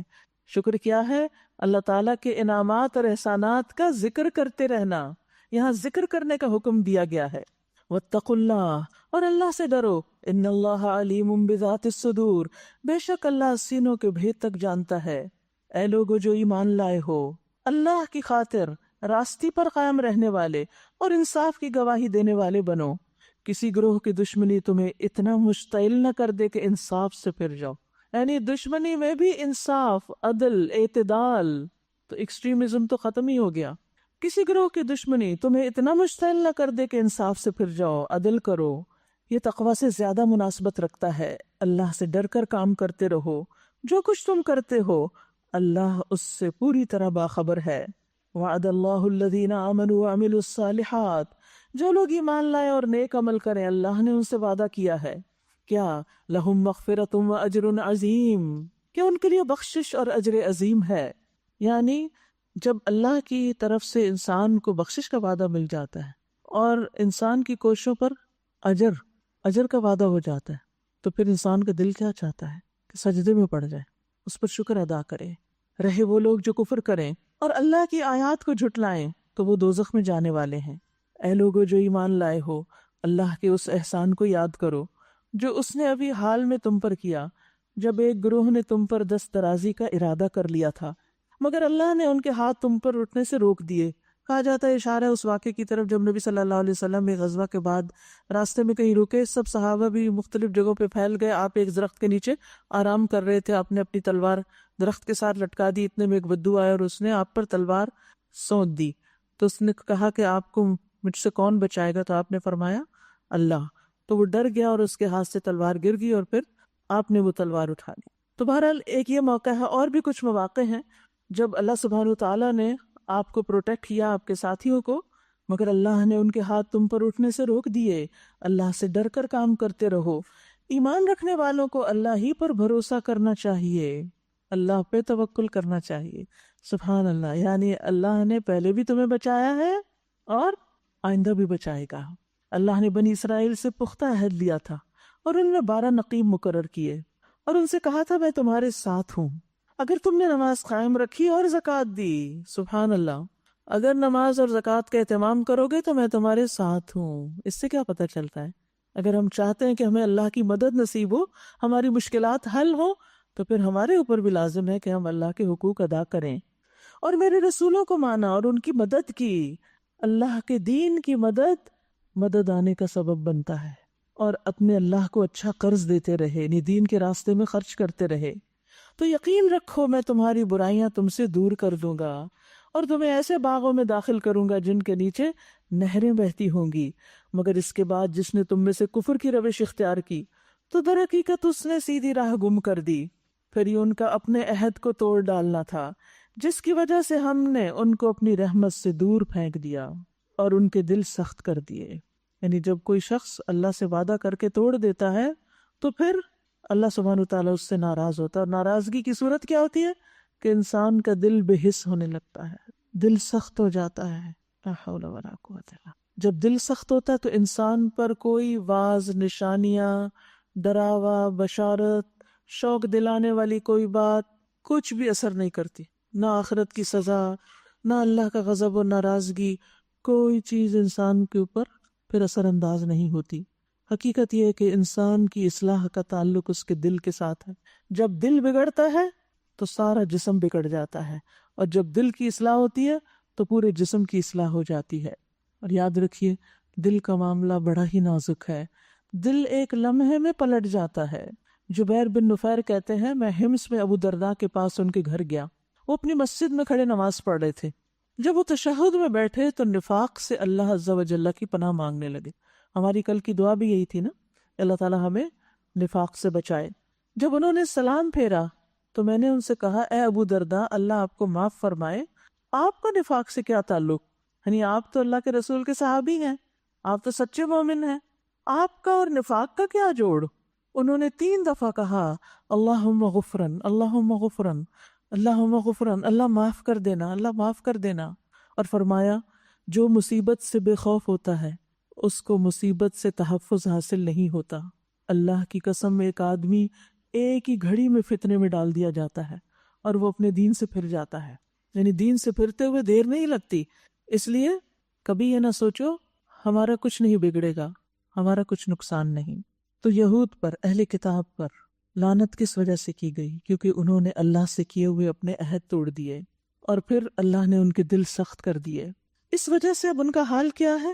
یحرفون الکلم عن مواضعہ، اللہ کے کلام کو اس کے اصل جگہ سے پھیر دیتے ہیں، تبدیلی کر دیتے ہیں اس میں. وَنَسُوا حَظًّا مِّمَّا ذُكِّرُوا بِهِ، جو تعلیم انہیں دی گئی تھی اس کا بڑا حصہ بھول چکے ہیں. استغفر اللہ. جب دل سخت ہوتا ہے، اللہ ناراض ہوتا ہے تو انسان دین کے علم سے دور ہو جاتا ہے، اللہ کی نصیحت سے دور ہو جاتا ہے اور انسان اس کو بھولنے لگتا ہے. یعنی جب انسان اللہ کے دین کی پرواہ نہیں کرتا تو پھر وہ دین اس سے دور چلا جاتا ہے. ابن مسعود سے روایت ہے، انہوں نے کہا کبھی انسان علم کا ایک حصہ نافرمانی کی وجہ سے بھول جاتا ہے. اور پھر انہوں نے یہی آیت تلاوت کی. اور آئے دن تمہیں ان کی کسی نہ کسی خیانت کا پتہ چلتا رہتا ہے، ان میں سے بہت کم لوگ اس عیب سے بچے ہوئے ہیں. بس جب یہ اس حال کو پہنچ چکے ہیں تو جو شرارتیں بھی یہ کریں وہ ان سے عین متوقع ہیں، لہٰذا انہیں معاف کر دو اور ان کی حرکات سے چشم پوشی کرتے رہو. اللہ ان لوگوں کو پسند کرتا ہے جو احسان کی روش رکھتے ہیں. اللہ اکبر. آپ دیکھیے کن کو معاف کرنے کے لیے کہا جا رہا ہے، کن سے درگزر کرنے کے لیے؟ جن کے دل سخت ہیں، جن کو کوئی بات اثر نہیں کرتی، جو اللہ کے کلام میں بھی ٹیمپرنگ کرتے رہتے ہیں اور اس کو بھی پھیرتے ہیں، جو دین کی تعلیم کا ایک بڑا حصہ بھول چکے ہیں، سب کچھ پڑھ لکھ کے فراموش کر دیا انہوں نے. ان کی خیانتوں کا بھی پتہ چلتا ہے کہا ان کو درگزر کرو، اگنور کرو۔ کتنی خوبصورت تعلیم ہے ہمارے دین کی۔ ہمیں جب کسی کی خیانت کا پتہ چلے، یہ پتہ چلے کسی نے ہم سے جھوٹ بولا ہے یا کسی نے کوئی ایسی بات کی ہے، تو ہم کیا کرتے ہیں؟ یہی جو یہاں کہا گیا ہے فاعف عنہم واصفح، ہم تو پیچھے پڑ جاتے ہیں، ہم تو گواہیاں لانے لگتے ہیں، ہم کہتے ہیں بلاؤ اس کو، اس کی گواہی لاؤ، اس کی لاؤ، آمنے سامنے کرو، میرے سامنے کرو، اور پھر سارے حیا کے پردے شاک ہو جاتے۔ احترام، آپس کا جو ایک تعلق ہوتا ہے، ایک وہ خاص ہوتا ہے نا دو انسانوں کے درمیان یا دو فریقوں کے درمیان ایک مروت ہوتی، سب ختم ہو جاتا ہے۔ ہمیں پتہ بھی چل جائے کہ کوئی شخص ہمارے ساتھ سنسیئر نہیں تو بس محتاط رہیں، لیکن تانے دینے کی ضرورت نہیں، مجھے سب پتا ہے کہ تم بالکل سنسیئر نہیں میرے ساتھ۔ اس بات سے کیا ہوگا؟ وہ اگر نہیں تو اور پکا ہو جائے گا۔ تو لوگوں کی اصلاح کا یہ طریقہ نہیں۔ ان اللہ یحب المحسنین، اللہ ان لوگوں کو پسند کرتا ہے جو محسنین ہوتے ہیں۔ اسی طرح ہم نے ان لوگوں سے بھی پختہ عہد لیا جنہوں نے کہا تھا کہ ہم نصارہ ہیں۔ پچھلی سب باتیں تو یہود سے متعلق تھیں، اب نصارہ سے متعلق، مگر ان کو بھی جو سبق یاد کرایا گیا اس کا ایک بڑا حصہ انہوں نے فراموش کر دیا۔ آخرکار ہم نے ان کے درمیان قیامت تک کے لیے دشمنی اور آپس کے بغض و عناد کا بیج بو دیا۔ یاد رکھیے، دین پڑھنے پڑھانے والے یا دین کا کام کرنے والے، دین کی خدمت کرنے والے جب کتاب سے دور ہوتے ہیں، جب پڑھنا پڑھانا چھوڑ دیتے ہیں، جب اس اصل تعلیم کو بھول جاتے ہیں، تو آپس میں دشمنی اور عناد پیدا ہو جاتے ہیں، کیونکہ دلوں کو نرم کرنے والی، تزکیہ کرنے والی، صاف کرنے والی چیز تو کوئی رہی نہیں۔ تو پھر میل مٹی ہی جمے گی نا، اور پھر قدورتیں ہی پیدا ہوں گی نا، پھر آپس میں ایک دوسرے سے اختلافات ہی ہوں گے، محبتیں تو رخصت ہو جائیں گی۔ محبتیں تو ہیں اس کلام کی وجہ سے، آپس میں اس دین کی وجہ سے، اور ضرور ایک وقت آئے گا جب اللہ انہیں بتائے گا کہ وہ دنیا میں کیا بناتے رہے۔ اے اہل کتاب، ہمارا رسول تمہارے پاس آ گیا ہے، ہمارا رسول تمہارے پاس آ گیا ہے جو کتاب الہی کی بہت سی ان باتوں کو تمہارے سامنے کھول رہا ہے جن پر تم پردہ ڈالا کرتے تھے، اور بہت سی باتوں سے درگزر بھی کر جاتا ہے۔ تمہارے پاس اللہ کی طرف سے روشنی آ گئی ہے اور ایسی کتاب جو حق واضح کر دینے والی ہے۔ اللہ اس کے ذریعے ان لوگوں کو جو اس کی رضا کے طالب ہیں سلامتی کے طریقے بتاتا ہے۔ سبحان اللہ، اس کتاب کے ذریعے اللہ کس کو راستے بتاتا ہے؟ جو اس کی رضامندی چاہتے ہیں، جو اللہ کو راضی کرنا چاہتا ہے۔ وہ پھر اس کتاب سے ہی جاننا چاہتا ہے کہ اللہ کن باتوں سے راضی ہوتا ہے، اور اپنے اذن سے ان کو اندھیروں سے نکال کر اجالے کی طرف لاتا ہے اور راہ راست کی طرف ان کی رہنمائی کرتا ہے۔ یاد رکھیے، جو اللہ کی رضا تک پہنچنے کی شدید خواہش رکھتا ہے اور کوشش کرتا ہے، تو اللہ سبحانہ وتعالیٰ اسے اس کتاب کے ذریعے ہدایت دے دیتا ہے، اور اگر اس کی نیت اچھی ہو، ارادہ پختہ ہو، تو سلامتی کے راستوں کی طرف لے جاتا ہے، اور بالآخر اس کو دارالسلام یعنی جنت تک پہنچا دیتا ہے۔ آپ یاد ہوگا کہ جنگ احد کے بعد جن لوگوں نے اللہ کے رسول کی پکار پر لبیک کہی اور زخموں سے چور ہونے کے باوجود آپ کے ساتھ چل پڑے، اور آپ ہمراہ الاسد تک ان کو ساتھ لے گئے اور وہاں سے وہ تجارت کر کے لوٹے، تو ان کے بارے میں اللہ تعالیٰ نے کیا فرمایا کہ وہ اللہ کی نعمت اور فضل کے ساتھ لوٹے، انہیں کوئی تکلیف نہیں پہنچی، اور انہوں نے اللہ کی رضا کی پیروی کی تھی۔ تو جو اللہ کی رضا کا متلاشی ہوتا ہے، اللہ سبحانہ وتعالیٰ اس کو اپنے فضل سے نوازتا ہے۔ حدیث میں آتا ہے، مسند احمد کی روایت ہے، انسان اللہ کی رضا حاصل کرتا ہے اور اس میں مسلسل لگا رہتا ہے، تو اللہ تعالیٰ جبریل سے فرماتا ہے، میرا فلاں بندہ میری رضا کی تلاش میں ہے، مجھے راضی کرنا چاہتا ہے، آگاہ رہو، اس پر میری رحمت ہے۔ اس پر جبریل کہتے ہیں کہ فلاں آدمی پر اللہ کی رحمت ہو۔ حاملین عرش بھی یہی کہتے ہیں، ان کے آس پاس کے فرشتے بھی یہی کہنے لگتے ہیں، حتیٰ کہ ساتوں آسمانوں والے بھی یہی کہنے لگتے ہیں۔ پھر یہ بات زمین پر اتار دی جاتی ہے، کیا کہ فلاں پر اللہ کی رحمت ہو، وہ اللہ کی رضا کی تلاش میں ہے۔ یعنی لوگوں کو خود ہی پتہ چل جاتا ہے کہ یہ بندہ اللہ کی رضا کے لیے کام کرتا ہے، وہ اپنے اذن سے ان کو اندھیروں سے نکال کر اجالے کی طرف لاتا ہے اور راہ راست کی طرف ان کی رہنمائی کرتا ہے۔ یقیناً کفر کیا ان لوگوں نے جنہوں نے کہا مسیح ابن مریم ہی الہ ہے، اللہ ہے، یعنی جنہوں نے مسیح کو اللہ کا مقام یا درجہ قرار دیا، انہوں نے کفر کیا۔ ان سے کہہ دیجئے، اگر اللہ سبحانہ وتعالیٰ مسیح ابن مریم اور اس کی والدہ اور تمام زمین والوں کو ہلاک کر دینا چاہے تو کس کی مجال ہے کہ اس کو اس ارادے سے باز رکھ سکے؟ اللہ تو زمین اور آسمانوں کا اور ان سب چیزوں کا مالک ہے جو زمین اور آسمانوں کے درمیان پائی جاتی ہیں۔ جو کچھ چاہتا ہے پیدا کرتا ہے، اور اس کی قدرت ہر چیز پر حاوی ہے۔ ہمیں تو آج تک نہیں پتا کہ اللہ نے زمین میں کیا کیا اگایا ہے اور کس کس قسم کے جانور پیدا کیے ہیں، اور آسمانوں میں کون کون سی مخلوق بستی ہے۔ خالق وہی ہے۔ یہود و نصارہ کہتے ہیں ہم اللہ کے بیٹے اور اس کے چہیتے ہیں۔ ان سے پوچھو پھر وہ تمہارے گناہوں پر تمہیں سزا کیوں دیتا ہے؟ در حقیقت تم بھی ویسے ہی انسان ہو جیسے اور انسان اللہ نے پیدا کیے۔ وہ جسے چاہتا ہے معاف کرتا ہے اور جسے چاہتا ہے سزا دیتا ہے۔ زمین اور آسمان اور ان کی ساری موجودات اس کی ملکیت میں ہیں اور اسی کی طرف سب کو جانا ہے۔ اے اہل کتاب، ہمارا یہ رسول ایسے وقت تمہارے پاس آیا ہے اور دین کی واضح تعلیم تمہیں دے رہا ہے، جبکہ رسولوں کی آمد کا سلسلہ ایک مدت سے بند تھا، تاکہ تم یہ نہ کہہ سکو کہ ہمارے پاس کوئی بشارت دینے والا اور ڈرانے والا نہیں آیا۔ سو دیکھو، اب وہ بشارت دینے والا اور ڈرانے والا آ گیا ہے، اور اللہ ہر چیز پر قادر ہے۔ یاد کرو جب موسیٰ نے اپنی قوم سے کہا تھا کہ اے میری قوم کے لوگو، اللہ کی اس نعمت کا خیال کرو جو اس نے تمہیں عطا کی۔ اس نے تم میں نبی پیدا کیے، تمہیں فرما روا بنایا اور تمہیں وہ کچھ دیا جو دنیا میں کسی کو نہ دیا۔ اے میری قوم، اس مقدس سرزمین میں داخل ہو جاؤ جو اللہ نے تمہارے لیے لکھ دی، پیچھے نہ ہٹو ورنہ ناکام و نامراد پلٹو گے۔ انہوں نے جواب دیا، اے موسیٰ، وہاں تو بڑے زبردست لوگ رہتے ہیں، ہم وہاں ہرگز نہیں جائیں گے۔ اشارہ ہے فلسطین کی طرف، جب تک وہ وہاں سے نکل نہ جائیں۔ ہاں، اگر وہ نکل گئے تو ہم داخل ہونے کے لیے تیار ہیں۔ ان ڈرنے والوں میں 2 شخص ایسے بھی تھے جن کو اللہ نے اپنی نعمت سے نوازا تھا۔ انہوں نے کہا کہ ان جباروں کے مقابلے میں دروازے کے اندر گھس جاؤ، آگے بڑھو، جب تم اندر پہنچ جاؤ گے تو تم ہی غالب رہو گے۔ یاد رکھیے کہ جب تک انسان آگے نہیں بڑھتا وہ منزل تک کیسے پہنچ سکتا ہے اگر ڈر کے ہی بیٹھا رہے۔ اللہ پر بھروسہ رکھو اگر تم مومن ہو۔ لیکن انہوں نے پھر یہی کہا کہ اے موسیٰ، ہم تو وہاں کبھی نہ جائیں گے جب تک وہ وہاں موجود ہیں، بس تم اور تمہارا رب دونوں جاؤ اور لڑو، ہم یہاں بیٹھے ہیں۔ اس پر موسیٰ نے کہا، اے میرے رب، میرے اختیار میں کوئی نہیں مگر یا میری اپنی ذات یا میرا بھائی، بس تو ہمیں ان نافرمان لوگوں سے الگ کر دے۔ تنگ آ گئے آخر وہ بھی۔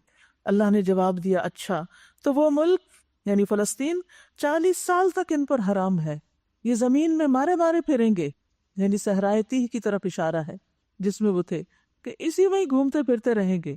ان نافرمانوں کی حالت پر ہرگز ترس نہ کھاؤ۔ اور پھر ہوا یہی کہ ان 40 سالوں میں یہ جو بڑوں کی ساری نسل تھی یہ ختم ہوئی، وہ بچے جو صحرا میں پیدا ہوئے اور وہیں ان مشقتوں میں پل بڑھ کے جوان ہوئے، یوشع بن نون کی قیادت میں پھر ان سب نے فلسطین کا رخ کیا اور اس کو فتح کر لیا۔ وَاتْلُ عَلَيْهِمْ نَبَأَ ابْنَيْ آدَمَ بِالْحَقِّ، اور ذرا انہیں آدم کے 2 بیٹوں کا قصہ بھی بے کم وقاص سنا دو۔ جب ان دونوں نے قربانی کی تو ان میں سے ایک کی قربانی قبول کر لی گئی اور دوسرے کی نہ کی گئی۔ اس نے کہا، میں تجھے مار ڈالوں گا۔ حسد ہو گیا نا کہ اس کی کیوں قبول ہو گئی، میری کیوں نہیں ہوئی؟ اپنی غلطی نہیں دیکھی کہ کیوں نہیں ہوئی، چاہیے تو یہ تھا کہ اپنی کبھی کوتاہی پہ وہ غور کرتا، لیکن دوسرے پہ الزام۔ اس نے جواب دیا، اللہ تو متقی لوگوں کی نظر قبول کرتا ہے، اگر تو مجھے قتل کرنے کے لیے ہاتھ اٹھائے گا تو میں تجھے قتل کرنے کے لیے ہاتھ نہ اٹھاؤں گا۔ میں اللہ رب العالمین سے ڈرتا ہوں۔ جس کی قربانی قبول ہوئی تھی حابیل، اس نے یہ کہا، میں چاہتا ہوں کہ میرا اور اپنا گناہ تو ہی سمیٹ لے اور دوزخی بن کر رہے۔ میں نے سمجھانے کی کوشش کی اس کو، ظالموں کے ظلم کا یہی ٹھیک بدلہ ہے۔ آخر کار اس کے نفس نے اپنے بھائی کا قتل اس کے لیے آسان کر دیا اور وہ اسے مار کر ان لوگوں میں شامل ہو گیا جو نقصان اٹھانے والے ہیں۔ پھر اللہ نے ایک کوا بھیجا جو زمین کھودنے لگا تاکہ اسے بتائے کہ اپنے بھائی کی لاش کیسے چھپائے۔ یہ دیکھ کر وہ بولا، افسوس مجھ پر، میں اس کوے جیسا بھی نہ ہو سکا کہ اپنے بھائی کی لاش چھپانے کی تدبیر نکال لیتا۔ اس کے بعد وہ اپنے کیے پہ بہت پچھتایا، لیکن پھر وقت گزر چکا تھا۔ اسی وجہ سے بنی اسرائیل پر ہم نے یہ فرمان لکھ دیا کہ جس نے کسی انسان کو خون کے بدلے یا زمین میں فساد پھیلانے کے سوا کسی اور وجہ سے قتل کیا، اس نے گویا تمام انسانوں کو قتل کر دیا۔ ایک انسان کا قتل سارے انسانوں کے قتل کے برابر، ایک مومن کا قتل۔ اور یہاں اس آیت میں قتل کی سنگینی کو واضح کیا گیا ہے اور اس کی مذمت کی گئی ہے۔ حدیث میں آتا ہے، رسول اللہ صلی اللہ علیہ وسلم نے فرمایا، اگر تمام آسمانوں اور زمین والے کسی مومن کے قتل میں شریک ہوں تو اللہ ان سب کو جہنم میں دھکیل دے گا۔ یعنی اگر کیا نہ بھی ہو، ساتھ دینے پر بھی اتنی بڑی سزا ہے۔ رسول اللہ صلی اللہ علیہ وسلم نے فرمایا، جس نے مومن کو قتل کیا اور بلا وجہ ظلم سے قتل کیا تو اللہ اس کا کوئی عمل قبول نہ کرے گا، نہ نفل نہ فرض، اور ایسا شخص جو ہے وہ اللہ کے ہاں انتہائی مبغوض ہے۔ یاد رکھیے کہ یہ دنیا میں پہلا قتل ہوا تھا، اور اسی طرح جس نے کسی کی جان بچائی اس نے گویا تمام انسانوں کو زندگی بخش دی، مگر ان کا حال یہ ہے کہ ہمارے رسول پے در پے ان کے پاس کھلی کھلی ہدایات لے کر آئے، پھر بھی ان میں بکثرت لوگ زمین میں زیادتیاں کرنے والے ہیں۔ جو لوگ اللہ اور اس کے رسول سے لڑتے ہیں اور زمین میں اس لیے بھاگ دوڑ کرتے پھرتے ہیں کہ فساد برپا کریں، ان کی سزا یہ ہے کہ قتل کیے جائیں یا سولی پہ چڑھائے جائیں، یا ان کے ہاتھ اور پاؤں مخالف سمتوں سے کاٹ ڈالے جائیں، یا جلا وطن کر دیے جائیں۔ یہ ذلت اور رسوائی تو ان کے لیے دنیا میں ہے، اور آخرت میں ان کے لیے اس سے بڑی سزا ہے۔ یاد رکھیے، امن و امان کو خراب کرنا اور فساد پھیلانا یہ بہت بڑا جرم ہے۔ دنیا میں بھی اس کی سزا بہت سخت ہے، اور آخرت میں تو عذاب عظیم ہے۔ مگر جو لوگ توبہ کر لیں اس سے پہلے کہ تم ان پہ قابو پا جاؤ، تمہیں معلوم ہونا چاہیے کہ اللہ معاف کرنے والا اور رحم فرمانے والا ہے۔ اے لوگو جو ایمان لائے ہو، اللہ سے ڈرو اور اس کی جناب میں باریابی کا ذریعہ تلاش کرو، وسیلہ تلاش کرو۔ یہ وسیلہ کیا ہے؟ کوئی انسان نہیں، بلکہ ایمان، عمل صالح، اللہ کی اطاعت، نیک کام، وجاہدوا فی سبیلہ، اور اس کی راہ میں جد و جہد کرو، لعلکم تفلحون، تاکہ تمہیں کامیابی نصیب ہو۔ خوب جان لو کہ جن لوگوں نے کفر کا رویہ اختیار کیا، اگر ان کے قبضے میں زمین کی ساری دولت بھی ہو اور اتنی ہی اس کے ساتھ اور بھی، اور وہ چاہیں کہ اسے فدیے میں دے کر قیامت کے دن کے عذاب سے بچ جائیں، تب بھی وہ ان سے قبول نہ کی جائے گی اور انہیں دردناک سزا مل کر رہے گی۔ وہ چاہیں گے کہ دوزخ کی آگ سے نکل بھاگے، مگر وہ نکل نہ سکیں گے، اور انہیں قائم رہنے والا عذاب دیا جائے گا۔ والسارق والسارقۃ فاقطعوا ایدیہما، چور خواہ عورت ہو یا مرد، دونوں کے ہاتھ کاٹ دو، یہ ان کی کمائی کا بدلہ ہے، اور اللہ کی طرف سے عبرتناک سزا۔ اللہ کی قدرت سب پر غالب ہے، اور وہ دانا و بینا ہے۔ پھر جو ظلم کرنے کے بعد توبہ کر لے اور اپنی اصلاح کر لے تو اللہ کی نظر عنایت پھر اس پر مائل ہو جائے گی۔ اللہ بہت درگزر کرنے والا ہے اور رحم فرمانے والا ہے۔ کیا تم نہیں جانتے کہ اللہ زمین اور آسمانوں کی سلطنت کا مالک ہے؟ جسے چاہے سزا دے، جسے چاہے معاف کر دے، وہ ہر چیز کا اختیار رکھتا ہے۔ اے پیغمبر، آپ کے لیے باعث رنج نہ ہو وہ لوگ جو کفر کی راہ میں بہت دوڑ دھوپ کر رہے ہیں، خواہ وہ ان میں سے جو منہ سے کہتے ہیں ہم ایمان لائے مگر دل ان کے ایمان نہیں لائے، یعنی منافق، یا ان میں سے ہو جو یہودی بن گئے، جن کا حال یہ ہے کہ جھوٹ کے لیے کان لگاتے ہیں، اور دوسرے لوگوں کی خاطر جو تمہارے پاس کبھی نہیں آئے سن گن لیتے پھرتے ہیں، جاسوسی کرتے ہیں۔ کتاب اللہ کے الفاظ کو ان کی اصل جگہ متعین ہونے کے باوجود اصل معنی سے پھیر دیتے ہیں، اور لوگوں سے کہتے ہیں کہ اگر تمہیں یہ حکم دیا جائے تو مانو ورنہ نہ مانو۔ جسے اللہ ہی نے فتنے میں ڈالنے کا ارادہ کر لیا ہو، اس کو اللہ کی گرفت سے بچانے کے لیے تم کچھ نہیں کر سکتے۔ اللہ اکبر۔ یہ وہ لوگ ہیں جن کے دلوں کو اللہ نے پاک کرنا نہ چاہا، ان کے لیے دنیا میں رسوائی ہے اور آخرت میں سخت سزا۔ یاد رکھیے، جو شخص دین کا مذاق اڑاتا ہے یا دین میں منمانی تبدیلیاں پیدا کرتا ہے یا غلط باتیں دین سے منسوب کرتا ہے، ایسے شخص کا دل فتنے میں مبتلا ہوتا ہے، اور جس کے دل میں فتنہ ہو پھر اللہ اس دل کو پاک نہیں کرتا۔ دنیا میں بھی ایسے لوگوں کے لیے رسوائی اور آخرت میں عذاب عظیم ہے۔ اس لیے دین کے معاملے میں کوئی بھی رائے دینے سے پہلے انسان کو سوچنا سمجھنا چاہیے۔ آپ دیکھیے کہ ایسا ہوتا کیوں ہے، یہ جو دل فتنے میں پڑ جاتا ہے، یہ اصل میں خواہش کی پیروی کی وجہ سے ہوتا ہے۔ اللہ کا دین ایک طرف بلاتا ہے انسان کو، اور انسان کی خواہش دوسری طرف لے جاتی۔ ہم سب کے سامنے مختلف اوقات میں چوائسز ہوتی ہیں نا، ایک طرف اللہ کا حکم ہے، ایک طرف اپنے دل کی مرضی ہے، دل کی خواہش۔ جب ہم جانتے بوجھتے اللہ کے حکم کو پیچھے کر دیتے ہیں اور دل کی خواہش پہ چلنے لگتے ہیں، اور ریپیٹڈلی ہدایت کے مواقع سامنے آتے ہیں اور ہم ان کو اگنور کرتے رہتے ہیں، تو پھر اللہ سبحانہ وتعالی انسان کے دل کو پاک نہیں کرتا۔ یاد رکھیے، جو شخص اللہ کی تقسیم پہ راضی ہو جاتا ہے، اللہ بھی اس سے راضی ہو جاتا ہے۔ کچھ چیزیں انسان کے لیے نہیں ہوتی، چاہے انسان کی کتنی بھی خواہش ہو۔ مثلاً کسی کو بیٹے کی بہت خواہش ہے اور اللہ نے اس کو بیٹا نہیں دیا، تو آپ دیکھیے کہ لوگ پھر کیا کرتے ہیں، وہ راستے اختیار کرتے ہیں جو اللہ کی نافرمانی کے ہیں۔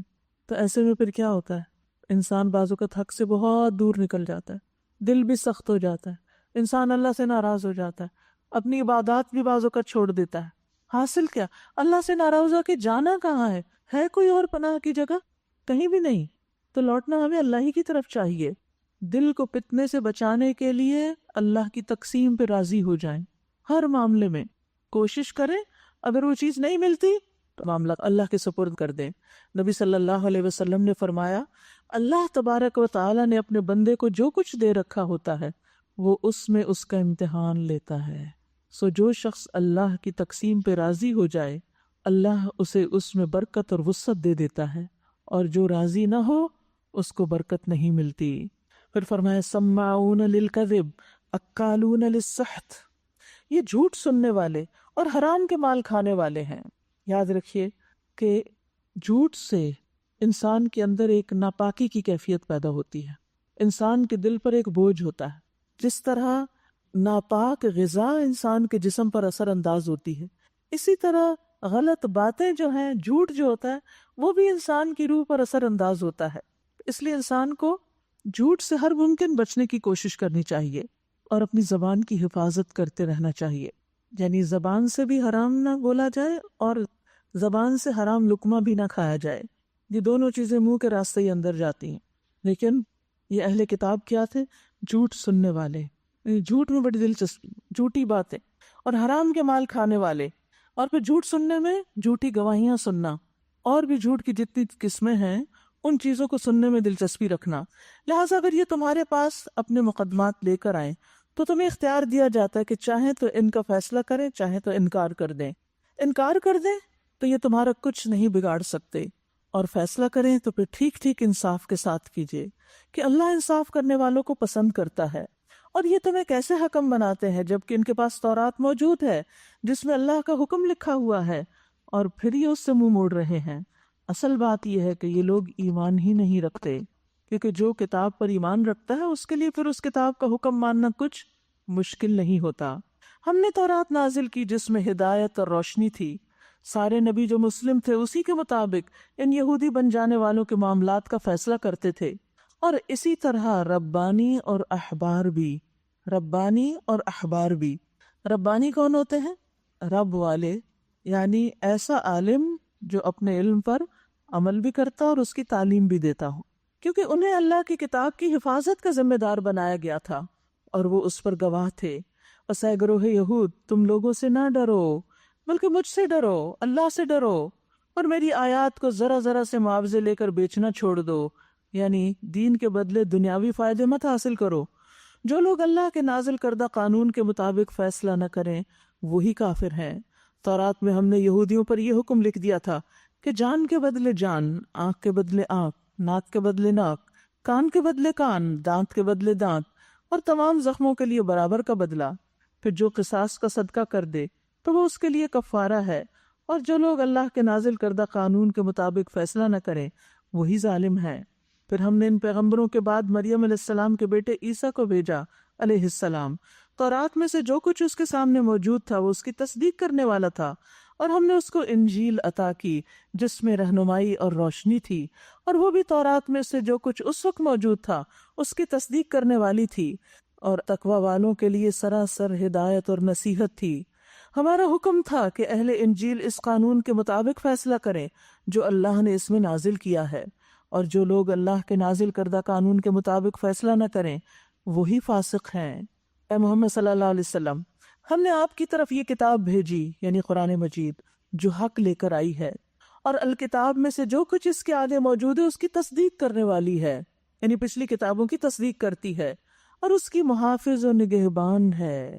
جی ہاں، یعنی یہ قرآن مجید کی خاص صفت ہے کہ یہ پچھلی کتابوں کی حفاظت کرنے والی، یعنی اس میں جو لوگوں نے تبدیلیاں کر دی ان میں سے جو ضروری احکامات تھے ان کو صحیح طور پر اس میں درج کر دیا گیا ہے. اس کی محافظ و نگہبان ہے. لہٰذا تم اللہ کے نازل کردہ قانون کے مطابق لوگوں کے معاملات کا فیصلہ کرو، اور جو حق تمہارے پاس آیا ہے اس سے منہ موڑ کر ان کی خواہشات کی پیروی نہ کرو. بار بار یہ منع کیا جاتا ہے کہ خواہشات کی پیروی نہ کرو. یعنی اللہ سبحانہ وتعالیٰ نے نبی صلی اللہ علیہ وسلم کو مشرکین اور اہل کتاب کی خواہشات کی پیروی کرنے سے منع کیا ہے. یعنی اللہ سبحانہ وتعالیٰ نے آپ کو منع کیا کہ آپ مشرکین اور اہل کتاب کی خواہشات کی پیروی نہ کریں، کیونکہ خواہشات کی پیروی انسان کو اکثر حق سے دور کر دیتی ہے اور گمراہ کر دیتی ہے. ہم نے تم میں سے ہر ایک کے لیے ایک شریعت اور ایک راہ عمل مقرر کی ہے۔ اگرچہ تمہارا رب چاہتا تو تم سب کو ایک امت بھی بنا سکتا تھا، یعنی اللہ چاہتا تو تمہیں ایک امت بنا سکتا تھا، لیکن اس نے یہ اس لیے کیا کہ جو کچھ اس نے تم لوگوں کو دیا ہے اس میں وہ تمہاری آزمائش کرے، لہذا بھلائیوں میں ایک دوسرے سے سبقت لے جانے کی کوشش کرو۔ فاستبقوا الخیرات، پھر دوبارہ آیا ہے، آخر کار تم سب کو اللہ کی طرف پلٹ کر جانا ہے، پھر وہ تمہیں اصل حقیقت بتا دے گا جس میں تم اختلاف کرتے رہے ہو۔ پس اے محمد صلی اللہ علیہ وسلم، آپ اللہ کے نازل کردہ قانون کے مطابق ان لوگوں کے معاملات کا فیصلہ کیجئے اور ان کی خواہشات کی پیروی نہ کیجئے۔ ہوشیار رہیے کہ یہ لوگ آپ کو فتنے میں ڈال کر اس ہدایت سے ذرہ برابر منحرف نہ کرنے پائیں جو اللہ نے آپ کی طرف نازل کی، پھر اگر یہ اس سے منہ موڑ لیں تو جان لیجئے کہ اللہ نے ان کے بعض گناہوں کی وجہ سے ان کو مصیبت میں مبتلا کرنے کا ارادہ کر لیا ہے۔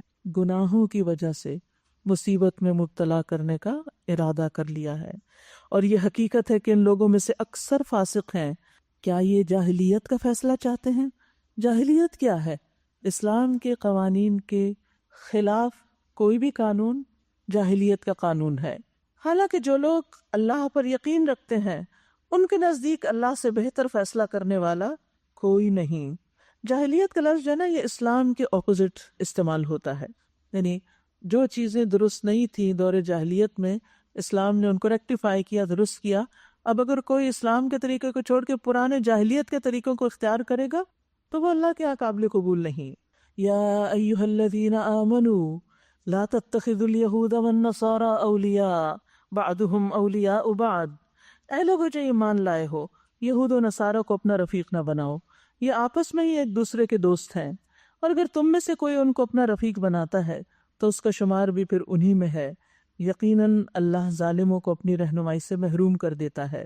اصل میں بات یہ تھی کہ جو منافقین تھے ان کے جو پرانے تعلقات تھے، جیسے یہودی قبائل کے ساتھ جو ان کے حلیفانہ تعلقات تھے، وہ ان کو ختم نہیں کر رہے تھے۔ آپ کو یاد ہوگا کہ جب نبی صلی اللہ علیہ وسلم نے بنو قینقاع کے بارے میں فیصلہ کیا تو عبداللہ بن ابی نے ان کو پیغام بھیجا کہ محمد صلی اللہ علیہ وسلم اگر تمہیں یہ جگہ چھوڑنے کے لیے کہیں تو تم مت نکلنا، ہم تمہارا ساتھ دیں گے۔ اور وہ بظاہر مسلمان تھا، تو یہاں حکم دیا جا رہا ہے کہ محمد رسول اللہ صلی اللہ علیہ وسلم کو چھوڑ کر تم ان سے دوستی کرتے ہو۔ اگر تم میں سے کوئی ان کو اپنا رفیق بناتا ہے تو اس کا شمار بھی پھر انہی میں ہے۔ یقیناً اللہ ظالموں کو اپنی رہنمائی سے محروم کر دیتا ہے۔ تم دیکھتے ہو کہ جن کے دلوں میں نفاق کی بیماری ہے وہ انہی میں دوڑ دھوپ کرتے ہیں، کہتے ہیں ہمیں ڈر لگتا ہے کہ ہم کسی مصیبت کے چکر میں نہ پھنس جائیں، یعنی ہم ان لوگوں سے ڈرتے ہیں اس لیے ان سے دوستی کا دعویٰ کرتے ہیں۔ مگر دور نہیں کہ اللہ جب تمہیں فیصلہ کن فتح بخشے گا یا اپنی طرف سے کوئی اور بات ظاہر کرے گا تو یہ لوگ اپنے اس نفاق پر جسے یہ دلوں میں چھپائے ہوئے ہیں نادم ہوں گے۔ اور پھر ہوا یہی نا کہ نبی صلی اللہ علیہ وسلم نے ان میں سے کچھ کو جلاوطن کر دیا اور کچھ ان میں سے قتل ہوئے، تو پھر فرمایا کہ وہ وقت آنے والا ہے کہ جب یہ اپنے اس دوستی پر نادم ہوں گے اور اس نفاق پر جو دلوں میں چھپائے ہوئے ہیں، اور اس وقت اہل ایمان کہیں گے کیا یہ وہی لوگ ہیں جو اللہ کے نام سے کڑی کڑی قسمیں کھا کے یقین دلاتے تھے کہ ہم تمہارے ساتھ ہیں؟ ان کے سب اعمال ضائع ہو گئے اور آخر کار یہ ناکام و نامراد ہو کر رہے۔ یا ایھا الذین آمنوا من یرتد منکم عن دینہ فسوف یأتی اللہ بقوم یحبهم ویحبونہ، اے لوگو جو ایمان لائے ہو، اگر تم میں سے کوئی اپنے دین سے پھرتا ہے، دین کو چھوڑ دینا چاہتا ہے تو پھر جائیں، اللہ اور بہت سے ایسے لوگ پیدا کر دے گا جو اللہ کو محبوب ہوں گے اور اللہ ان کو محبوب ہوگا، یعنی وہ اللہ سے محبت کرتے ہوں گے اور اللہ تعالیٰ ان سے محبت کرے گا، جو مومنوں پر نرم اور کفار پر سخت ہوں گے، جو اللہ کی راہ میں جد و جہد کریں گے اور کسی ملامت کرنے والے کی ملامت سے نہ ڈریں گے۔ یہ اللہ کا فضل ہے، جسے چاہتا ہے عطا کرتا ہے۔ اللہ وسیع ذرائع کا مالک ہے اور اللہ سب کچھ جانتا ہے۔ انما ولیکم اللہ ورسولہ، تمہارے دوست حقیقت میں صرف اللہ اور اس کا رسول اور وہ اہل ایمان ہیں جو نماز قائم کرتے ہیں۔ تو ایمان کی پہچان کیا بتائی گئی؟ نماز قائم کرنا، زکوٰۃ دیتے ہیں اور اللہ ہی کے آگے جھکنے والے ہیں۔ اور جو اللہ اور اس کے رسول اور اہل ایمان کو اپنا دوست بنا لے، اس کو معلوم ہو کہ اللہ ہی کی جماعت غالب آنے والی ہے، یعنی ایمان والوں کو اللہ سے اچھی امید رکھنی چاہیے اور ہمیشہ اللہ ہی کی دوستی کو ترجیح دینی چاہیے۔ لوگوں سے ڈر کر اللہ کے ساتھ تعلق کو کم یا ختم نہیں کر دینا چاہیے۔ پھر فرمایا یا ایھا الذین آمنوا، اے لوگو جو ایمان لائے ہو، لا تتخذوا الذین اتخذوا دینکم ہزوا ولعبا من الذین اوتوا الکتاب من قبلکم والکفار اولیاء واتقوا اللہ ان کنتم مؤمنین۔ اے لوگو جو ایمان لائے ہو، تم سے پہلے اہل کتاب میں سے جن لوگوں نے تمہارے دین کو مذاق اور تفریح کا سامان بنا لیا ہے، انٹرٹینمنٹ کا ذریعہ بنا لیا ہے، انہیں اور دوسرے کافروں کو اپنا دوست اور رفیق نہ بناؤ۔ اللہ سے ڈرو اگر تم مومن ہو۔ یاد رکھیے یہاں ایسے لوگوں کی دوستی چھوڑنے کے لیے کہا جا رہا ہے جو دین کو مذاق بنا لے اور اس کو تفریح کا سامان بنا لے، یعنی انٹرٹینمنٹ کا ذریعہ۔ آج کس قدر دکھ اور افسوس کے ساتھ ہی کہنا پڑتا ہے کہ بہت سے سو کالڈ مسلمز بھی اسلام کا اور اسلامی شاعر کا مذاق اڑاتے ہیں، کبھی نماز کا، کبھی روزے کا، کبھی دیگر شاعر کا۔ پردہ اور داڑھی اور یہ چیزیں تو خیر بھول ہی جائیں۔ جب لوگ دین کی کسی بھی بات کا مذاق اڑا رہے ہوں تو انسان کو بہت محتاط ہو جانا چاہیے۔ ایسے لطیفوں پہ کبھی ہنسنا بھی نہیں چاہیے، ایسی مجلسوں میں بیٹھنا بھی نہیں چاہیے، اپنے کسی ایکشن سے کبھی شے نہیں دینی چاہیے، کیونکہ کچھ لوگ ایسے لطیفے سنتے تو ساتھ خود ہنسنا شروع کر دیتے ہیں، وہ بھی انہیں میں شمار ہوں گے۔ دین اللہ کا بھیجا ہوا ہے۔ ہاں دیکھیے یہ دنیا میں جس کو آپ عزت دیتے ہیں اس کی طرف سے کوئی بھی چیز آتی، کوئی حکم آپ کو پسند ہو یا نہ ہو، آپ اس کا مذاق نہیں اڑاتے۔ کیا آپ اپنے والد کا مذاق اڑائیں گے؟ کیا آپ اپنے کسی بڑے بزرگ کا مذاق اڑائیں گے؟ نہیں، کوئی اور بھی کرے تو آپ کو برا لگے گا، لیکن جب کوئی شخص اللہ اور اس کے رسول اور اس کی کتاب اور اس کے دین کے شاعر اور اس کے احکامات کا مذاق اڑاتا ہے تو پھر ایک مومن کو تو یہ گوارا نہیں ہو سکتا، اس کی غیرت تو اس بات کی اجازت نہیں دیتی۔ تو ہمیں کسی بھی طرح نہ خود اور نہ کسی اور کو اس چیز کی اجازت دینی چاہیے اور نہ ہی اس میں کسی بھی طرح شریک ہونا چاہیے۔ اور کیا کرتے ہیں؟ وَإِذَا نَادَيْتُمْ إِلَى الصَّلَاةِ اتَّخَذُوهَا هُزُوًا وَلَعِبًا، جب تم نماز کے لیے اذان دیتے ہو، منادی کرتے ہو، تو وہ اس کا مذاق اڑاتے ہیں، اذان کا مذاق، اور اس سے کھیلتے ہیں۔ اس کی وجہ یہ ہے کہ وہ عقل نہیں رکھتے۔ ویسے بھی آپ دیکھیے کہ مذاق جو ہے، مذاق کرنا اور بہت زیادہ مذاق کرنا، یہ عقل کی کمی کی نشانی ہے۔ سمجھدار میچور شخص ہر وقت مذاق کرنے اور اڑانے کا شوق نہیں رکھتا، وہ اس کی دلچسپی نہیں ہوتی۔ پیچھے بھی آپ دیکھیے اللہ سبحانہ وتعالیٰ نے ان کو سفہاء کہا جنہوں نے اللہ کے احکامات پر اعتراض کیا۔ سَيَقُولُ السُّفَهَاءُ مِنَ النَّاسِ مَا وَلَّاهُمْ عَنْ قِبْلَتِهِمُ الَّتِي كَانُوا عَلَيْهَا، کہ قبلہ کیوں تبدیل ہو گیا، تو یہ بے وقوف لوگ جلد ہی تم پر اعتراض کریں گے۔ موسیٰ علیہ السلام نے جب اپنی قوم کو کہا کہ تم گائے ذبح کرو تو انہوں نے کیا کہا؟ أَتَتَّخِذُنَا هُزُوًا، کیا تم ہم سے مذاق کرتے ہو؟ تو انہوں نے کیا جواب میں کہا؟ اعوذ باللہ ان اکون من الجاہلین۔ تو یہ جہالت کم عقلی کی علامت ہوتی ہے کہ انسان اللہ کی بات کا مذاق اڑائے یا دین کے احکامات کا مذاق اڑائے، کیونکہ جو معمولی سمجھ بوجھ بھی رکھتا ہے نا تو وہ جانتا ہے کہ اللہ سب سے بڑا ہے اور اللہ کی پکڑ دور نہیں، وہ ایسے کام نہیں کر سکتا۔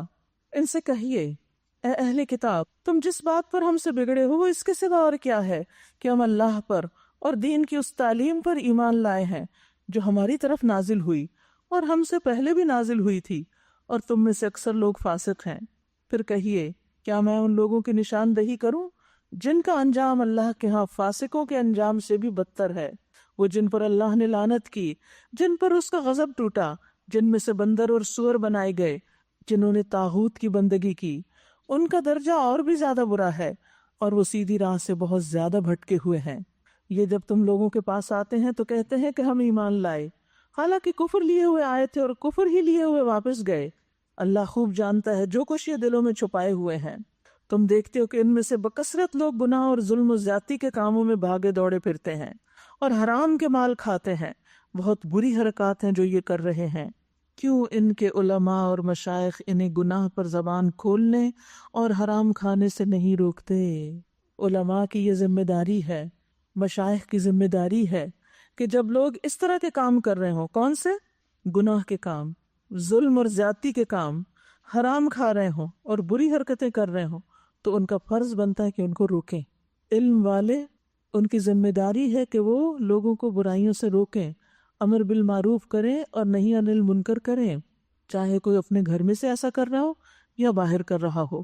کیونکہ آگے آپ دیکھیے اللہ سبحانہ و تعالیٰ فرماتے ہیں یقیناً بہت ہی برا کارنامہ زندگی ہے جو وہ تیار کریں، لبئس ما کانوا یصنعون، جو روکتے نہیں وہ بہت برا کر رہے ہیں. کیونکہ برائی سے منع نہ کرنے والا برائی کرنے والے جیسا ہی ہوتا ہے. یعنی اگر کوئی شخص کسی کو برا کرتا دیکھتا ہے اور اس کو منع ہی نہیں کرتا، روکتا ہی نہیں، تو اس کا مطلب ہے کہ وہ اس کے ساتھ اگری کر رہا ہے، ورنہ تو وہ اس کو روکتا. تو یہ ایسا ہی ہے جیسے وہ خود ارتکاب کر رہا ہو.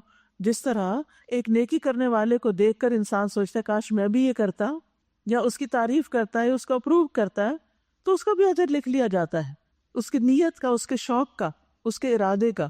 تو یہاں ان علماء کو اللہ سبحانہ و تعالیٰ ایک طرح سے ڈانٹ رہے ہیں کہ جو امر بالمعروف اور نہی عن المنکر کا فریضہ چھوڑے ہوئے ہیں. نبی صلی اللہ علیہ وسلم نے فرمایا جب زمین میں کوئی نافرمانی کی جائے تو اس میں حاضر شخص اس کو برا جانے اور اس کا انکار کر دے تو وہ ایسے ہوگا جیسے اس گناہ سے غائب رہا.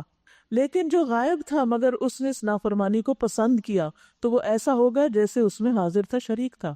کہیں بھی کوئی ظلم کرے، زیادتی کرے، ہمیں کبھی بھی اس سے اگری نہیں کرنا چاہیے اور اس کو ناپسند کرنا چاہیے، اور جہاں موقع ہو اس کو کنڈیم کرنا چاہیے. لیکن اس کا یہ مطلب نہیں ہے کہ ہم ہر وقت صرف بیٹھ کے لوگوں پہ تنقید ہی کرتے رہیں. ایسے ظلم اور زیادتیوں کے خاتمے کے لیے بھی کوشش کریں، خاص طور پر وہ لوگ جن کے پاس کچھ اختیار ہو. وقالت الیہود ید اللہ مغلولہ، یہود کہتے ہیں اللہ کے ہاتھ بندھے ہوئے ہیں، نعوذ باللہ.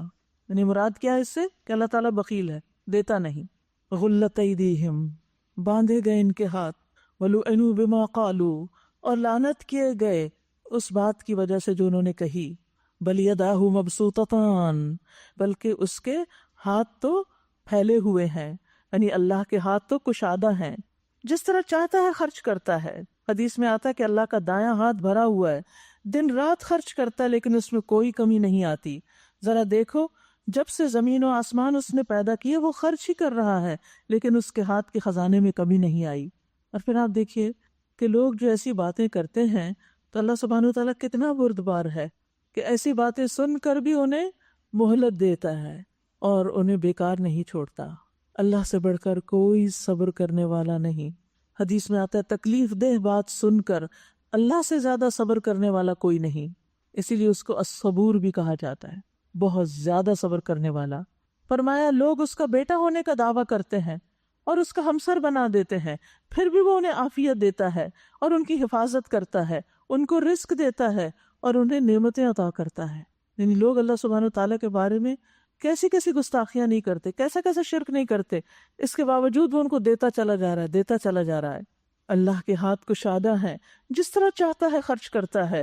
حقیقت یہ ہے کہ جو کلام تمہارے رب کی طرف سے تم پر نازل ہوا ہے وہ ان میں سے اکثر لوگوں کی سرکشی اور باطل پرستی میں الٹے اضافے کا موجب بن گیا ہے، اور اس کی پاداش میں ہم نے ان کے درمیان قیامت تک کے لیے عداوت اور دشمنی ڈال دی ہے. جب کبھی یہ جنگ کی آگ بھڑکاتے ہیں اللہ اس کو ٹھنڈا کر دیتا ہے. یہ زمین میں فساد پھیلانے کی کوشش کر رہے ہیں مگر اللہ فساد برپا کرنے والوں کو ہرگز پسند نہیں کرتا. اگر اس سرکشی کے بجائے یہ اہل کتاب ایمان لے آتے اور تقوی اختیار کرتے تو ہم ان کی برائیاں ان سے دور کر دیتے اور ان کو نعمت بھری جنتوں میں پہنچاتے. اللہ کی طرف سے توبہ کی دعوت ہے.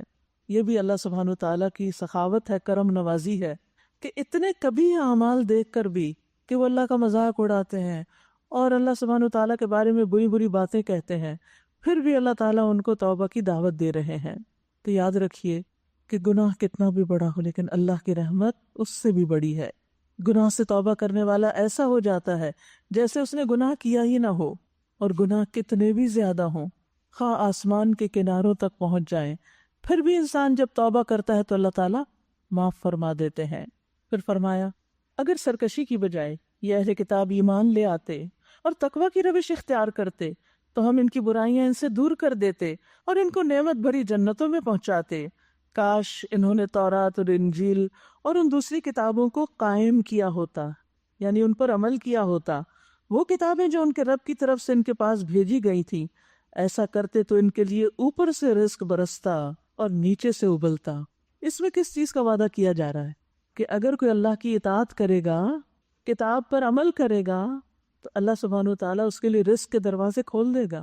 رزق میں بھی رکاوٹ اللہ کی نافرمانی کی وجہ سے آتی. اس کے لیے توبہ بھی ضروری ہے. اور توبہ کا مطلب کیا ہے؟ کہ جن چیزوں کو ہم نے چھوڑ رکھا ہے اب ہم ان کو کریں گے. اگرچہ ان میں کچھ لوگ راست رو بھی ہیں لیکن ان کی اکثریت سخت بدعمل ہے. تو کتاب کو قائم کرنے کا بہترین فائدہ یہاں بتایا جا رہا ہے کہ اس سے بارشیں برسیں گی، نباتات ہوں گے، وسیع رزق ہوگا. اوپر سے کیا آتا ہے؟ بارش آتی ہے نا. یعنی اتنا رزق دیں گے کہ کبھی ختم نہ ہوگا. اور یہ بھی یاد رکھیے کہ علم کا حاصل کرنا اور خصوصاً دین پڑھنے پڑھانے کے لیے وقت نکالنا انسان کی زندگی میں برکتیں لاتا ہے. انس بن مالک کہتے ہیں کہ نبی صلی اللہ علیہ وسلم کے زمانے میں 2 بھائی تھے، جن میں سے ایک تو نبی صلی اللہ علیہ وسلم کی خدمت میں آیا کرتا تھا، وہاں آتا، آپ سے باتیں سنتا، یاد کرتا، پڑھتا پڑھاتا، اور دوسرا بھائی کماتا تھا. چنانچہ کمانے والے بھائی نے اپنے دوسرے بھائی کے بارے میں نبی صلی اللہ علیہ وسلم سے شکایت کی کہ یہ کوئی کام نہیں کرتا، یہ روز آپ کے پاس آ جاتا ہے اور بس اس کو تو صرف پڑھنے پڑھانے سے دلچسپی ہے. تو نبی صلی اللہ علیہ وسلم نے فرمایا شاید کہ تم اسی کی وجہ سے رزق دیے جا رہے ہو کہ تم نے اس کو فارغ کر رکھا ہے کہ یہ کچھ پڑھ لے. یاد رکھیے جس طرح دنیا کا نظام چلانے کے لیے، دنیا کے کام کے لیے افراد چاہیے ہوتے ہیں نا، کارخانے چلانے کے لیے، گورنمنٹ کا نظام چلانے کے لیے ہر ادارے میں لوگ چاہیے ہوتے ہیں. اسی لیے یونیورسٹیاں کھلی ہوئی ہیں، اسکول بنے ہوئے ہیں کہ ان میں سے ایسے افراد تیار ہوتے رہیں جو ان سب چیزوں کو چلاتے رہیں. اسی طرح دین کو پھیلانے کے لیے، دین کی تعلیم کے لیے، دین کو عام کرنے کے لیے افراد چاہیے ہوتے ہیں. جب کوئی دنیا کے لیے وقف ہوتا ہے، ایک کے بعد ایک ڈگری کر رہا ہے، پھر ریسرچ کرنے لگتا ہے، پھر کئی سال. آپ دیکھیے ایک ڈاکٹر جب ڈاکٹر بنتا ہے انسانوں کے علاج کے لیے تو کیسے محنت کرتا ہے، اور 4-5 سال MBBS کرنے کے بعد پھر ہاؤس جاب اور پھر ریزیڈنسی اور پھر کیا سے کیا نہیں ہوتا رہتا. کوئی ان کو برا بلا کہتا ہے؟ کوئی ان پر اعتراض کرتا ہے یہ کیا تم بس ساری زندگی پڑھتے ہی رہو گے؟ سب احترام کرتے ہیں. نہیں بھائی، وہ تو سب کے فائدے کا کام کر رہا ہے، وہ تو انسانوں کا علاج کر کے ان کو تکلیف سے نکالے گا. اس کے برعکس اگر کوئی شخص دین کی تعلیم حاصل کرنے کے لیے، مزید پڑھنے کے لیے مال خرچ کرتا ہے یا وقت لگاتا ہے یا اپنی شادی میں کچھ تاخیر کر لیتا ہے، سب اس کے پیچھے پڑ جاتے ہیں. وہ کیوں پڑھ رہا ہے؟ وہ بھی تو اسی لیے پڑھ رہا ہے نا کہ انسانیت کا بھلا کیا جائے، اس کی خدمت کی جائے، ان کو دنیا اور آخرت کی مشکلات سے نکالا جائے. جیسے ڈاکٹر خدمت پر معمور ہے، ایسے ہی دین پڑھنے پڑھانے والے بھی لوگوں کی خدمت کے کام پر ہی معمور ہیں. تو بعض اوقات ایک ہی گھر میں 2 طرح کے بچے ہوتے ہیں، ایک کام کر رہے، ایک کام کر رہے. ایک کو تو ہر چیز کی فیسلٹی مل رہی ہے اور دوسرے کو روز تان و تشنیع ہو رہی ہے کہ تم تو اپنا وقت ضائع کر رہے ہو. لیکن ہو سکتا ہے وہ ایک فرد جو دین پڑھ رہا ہے، اس کے دین پڑھنے اور پڑھانے کی وجہ سے باقی سب گھر والوں پر اللہ کی رحمتیں ہوں. اس حدیث سے صاف پتہ چل رہا ہے، جب اس نے آ کے شکایت کی تو آپ نے فرمایا شاید تمہاری روزی اسی کی وجہ سے لگی ہوئی ہے کہ تم اس کو سپورٹ کر رہے ہو. پھر اسی طرح قرآن مجید کے بارے میں آتا ہے کہ قرآن پڑھنے پڑھانے سے برکت ملتی ہے. کتاب انزلناہ الیک مبارک، یہ کتاب جو ہم نے آپ کی طرف نازل کی ہے بہت بابرکت ہے. اس لیے آپ جتنا قرآن کے قریب ہوں گے اس سے اپنا تعلق قائم کریں گے. اسی اعتبار سے، اسی حساب سے آپ کی جان، مال، اہل و عیال اور وقت میں برکت ہوگی. بعض مفسرین کہا کرتے تھے ہم قرآن پڑھنے میں مشغول ہوئے تو ہمیں دنیا میں برکات اور بھلائیوں نے ڈھانپ لیا. ابو ہریرہ کہا کرتے تھے بے شک قرآن پڑھنے کی وجہ سے گھر اپنے رہنے والوں کے لیے کشادہ ہو جاتا ہے، اس میں فرشتے حاضر ہوتے ہیں، شیاطین اس گھر کو چھوڑ دیتے ہیں، اس گھر کی خیر و برکت بڑھ جاتی ہے. اور قرآن نہ پڑھنے کی وجہ سے گھر اپنے رہنے والوں کے لیے تنگ ہو جاتا ہے، فرشتے اس کو چھوڑ دیتے ہیں، شیطان اس میں بسیرا کر لیتے ہیں، اس گھر کی خیر و برکت بہت کم ہو جاتی ہے. تو اس سے کیا پتہ چلتا ہے کہ خود گھر میں قرآن پڑھنا چاہیے. بعض لوگ خود کچھ نہیں پڑھتے، صرف محلے کی مسجد سے چھوٹے چھوٹے بچوں کو بلا کر ان کو بٹھا کے ان سے پڑھوا کے ان کو کھانا کھلا کے بس اسی کو کافی سمجھتے کہ برکت آ گئی. ٹھیک ہے، یہ بھی برکت ہے، میں نہیں کہتی کہ جب کوئی قرآن پڑھے کہیں تو برکت نہیں ہوتی. جب بھی کچھ لوگ اللہ کے گھروں میں سے کسی گھر میں جمع ہو کر اکٹھے ہو کر قرآن پڑھتے ہیں، یتلون کتاب اللہ ویتدارسونہ بینہم، اور اس کو آپس میں سیکھتے سکھاتے ہیں، الا ونزلت علیہم الرحمہ، ان پہ رحمت نازل ہوتی ہے، ان پہ سکینت آتی ہے، ان کو فرشتے گھیر لیتے ہیں. جس گھر میں بھی مل کر قرآن پڑھا جاتا ہے، کوئی قرآن کلاس ہوتی ہے یا بچے پڑھنے آتے ہیں یا کسی بھی طرح پڑھا جاتا ہے، وہاں خیر و برکت آتی ہے، اس میں کوئی شک نہیں، لیکن اس وقت وہ بڑھ جاتی ہے جب انسان خود اس میں شریک ہوتا ہے، خود بھی پڑھتا ہے۔ ورنہ عموماً دیکھا گیا ہے کہ قرآن خوانی کے لیے دوسروں کو بلا لیا، خود کچن میں گھس گئے، خود اور سارے کام کرتے رہے اور دوسرے پڑھتے رہے۔ آپ کو بھی پڑھنا ہے، آپ کے خود اپنے گھر میں پڑھنے سے جو برکت آئے گی وہ صرف کسی کے آنے سے نہیں آئے گی۔ تو آپ دیکھیے کتنی برکتیں ہیں، اس گھر میں فرشتے آتے ہیں، شیاطین وہ جگہ چھوڑ دیتے ہیں۔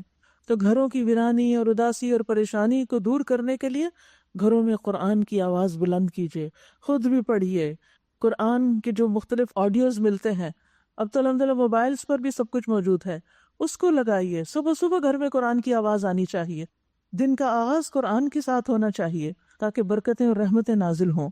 پھر فرمایا، اے پیغمبر، جو کچھ آپ کے رب کی طرف سے آپ پہ نازل کیا گیا ہے وہ لوگوں تک پہنچا دیجئے۔ اگر آپ نے ایسا نہ کیا تو اس پیغمبری کا حق ادا نہ کیا، اللہ آپ کو لوگوں کے شر سے بچانے والا ہے۔ یقین رکھیے کہ وہ کافروں کو تمہارے مقابلے میں کامیابی کی راہ ہرگز نہ دکھائے گا۔ صاف کہہ دیجئے، اے اہل کتاب، تم ہرگز کسی اصل پر نہیں ہو جب تک کہ تورات اور انجیل اور ان دوسری کتابوں کو قائم نہ کرو جو تمہارے رب کی طرف سے نازل کی گئی ہیں۔ ضرور ہے کہ یہ فرمان جو تم پر نازل کیا گیا ہے ان میں سے اکثر کی سرکشی اور انکار کو اور زیادہ وہ بڑھا دے گا، مگر انکار کرنے والوں کے حال پر کچھ افسوس نہ کرو۔ یقین جانو کہ یہاں اجارہ کسی کا بھی نہیں، مسلمان ہوں یا یہودی، صابی ہوں یا عیسائی، جو بھی اللہ اور روز آخر پر ایمان لائے گا اور نیک عمل کرے گا، بے شک اس کے لیے نہ کسی خوف کا مقام ہے اور نہ رنج کا۔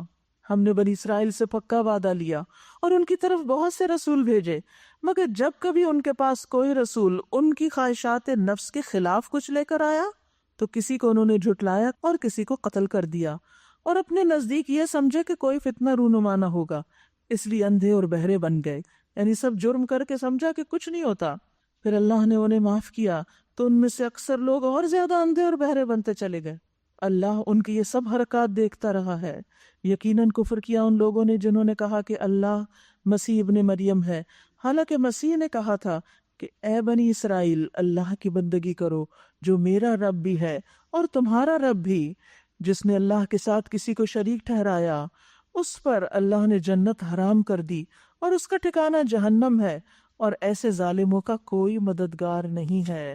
لقد کفر الذین قالوا ان اللہ ثالث ثلاثہ، یقیناً کفر کیا ان لوگوں نے جنہوں نے کہا کہ اللہ تین میں کا ایک ہے، حالانکہ ایک اللہ کے سوا کوئی الہ نہیں۔ اگر یہ لوگ اپنی ان باتوں سے باز نہ آئے تو ان میں سے جس نے کفر کیا ہے اس کو دردناک سزا دی جائے گی۔ پھر کیا یہ اللہ سے توبہ نہ کریں گے اور اس سے معافی نہ مانگیں گے؟ افلا یتوبون الی اللہ ویستغفرونہ واللہ غفور الرحیم۔ یاد رکھیے جرم کوئی بھی ہو اللہ سے معافی مانگتے رہنا چاہیے، کیونکہ اللہ بہت درگزر فرمانے والا اور رحم کرنے والا ہے۔ رسول اللہ صلی اللہ علیہ وسلم نے فرمایا، جس نے بقیہ زندگی میں اچھائیاں کی اس کے گزشتہ گناہ معاف کر دیے جائیں گے، یعنی آگے جو آ رہی ہے نا اس میں اچھے بن جائیں، پچھلے معاف ہو جائیں گے، اور جو باقی زندگی میں بھی برائیاں کرتا رہا اس سے اگلے پچھلے سب گناہوں کی باز پرس ہوگی۔ پھر تو توبہ کے ذریعے انسان کے پچھلے گناہ بھی معاف ہو جاتے ہیں اور آئندہ زندگی اس کی پھر بہتر گزرتی ہے، اللہ کی اطاعت میں گزرتی ہے۔ تو اللہ تعالیٰ سب کو توبہ کرنے کے لیے دعوت عام دے رہے ہیں جنہوں نے بھی اللہ کے ساتھ شرک کیا یا کوئی اور نافرمانی کی۔ پھر فرمایا، مسیح ابن مریم اس کے سوا کچھ نہیں کہ بس ایک رسول تھے، ان سے پہلے اور بھی بہت سے رسول گزر چکے۔ ان کی ماں ایک راست باز عورت تھی، مریم علیہ السلام۔ ایک عورت کی خوبی کا ذکر کیا جا رہا ہے کہ وہ صدیقہ تھیں۔ ایک اور جگہ آتا ہے وہ صدقت بکلمات ربہا۔ حضرت مریم جو ہے وہ دنیا کی بہترین خواتین میں سے ہیں۔ نبی صلی اللہ علیہ وسلم نے فرمایا، مردوں میں سے بہت سے کامل ہوئے، عورتوں میں کوئی کمال کو نہ پہنچی سوائے مریم بنت عمران اور فرعون کی بیوی آسیہ کے۔ آپ نے حضرت خدیجہ کی بھی تعریف کی کہ عورتوں میں سب سے بہتر ہیں، اور مریم بنت عمران اپنے زمانے کی عورتوں میں سب سے اچھی تھیں، لیکن یہود نے ان کو نہیں چھوڑا، ان پر بھی الزام لگا دیا۔ اللہ اکبر، یعنی اتنی نیک پاک باز عورت جس کی قرآن گواہی دے رہا ہے کہ وہ صدیقہ تھیں، انہوں نے ان کو بدکار کہا۔ اور وہ دونوں کھانا کھاتے تھے۔ دیکھو ہم کس طرح ان کے سامنے حقیقت کی نشانیاں واضح کرتے ہیں، پھر دیکھو یہ کدھر الٹے پھیرے جاتے ہیں۔ ان سے کہو کیا تم اللہ کو چھوڑ کر اس کی پرستش کرتے ہو جو نہ تمہارے لیے نقصان کا اختیار رکھتا ہے نہ نفع کا، حالانکہ سب کی سننے والا اور سب کچھ جاننے والا تو اللہ ہی ہے۔ کہو اے اہل کتاب اپنے دین میں ناحق غلو نہ کرو اور ان لوگوں کے تخیلات کی پیروی نہ کرو جو تم سے پہلے خود گمراہ ہوئے اور بہتوں کو گمراہ کیا اور سیدھی راہ سے بھٹک گئے۔ بنی اسرائیل میں سے جن لوگوں نے کفر کی راہ اختیار کی ان پر داؤد اور عیسیٰ ابن مریم کی زبان سے لعنت کی گئی، کیونکہ وہ سرکش ہو گئے تھے، زیادتیاں کرنے لگے تھے۔ انہوں نے ایک دوسرے کو برے کاموں کے ارتکاب سے روکنا چھوڑ دیا تھا، برائی سے نہ روکتے تھے۔ یعنی جو شخص برائی دیکھے اور پھر نہ روکے وہ پھر اسی میں شمار ہو جاتا ہے۔ انہوں نے امر بالمعروف اور نہی عن المنکر چھوڑ دیا، برا طرز عمل تھا جو انہوں نے اختیار کیا۔ آج تم ان میں بکثرت ایسے لوگ دیکھتے ہو جو اہل ایمان کے مقابلے میں کفار کی حمایت اور رفاقت کرتے ہیں۔ یقیناً بہت برا انجام ہے جس کی تیاری ان کے نفسوں نے ان کے لیے کی ہے۔ اللہ ان پر غضبناک ہو گیا ہے اور وہ دائمی عذاب میں مبتلا ہونے والے ہیں۔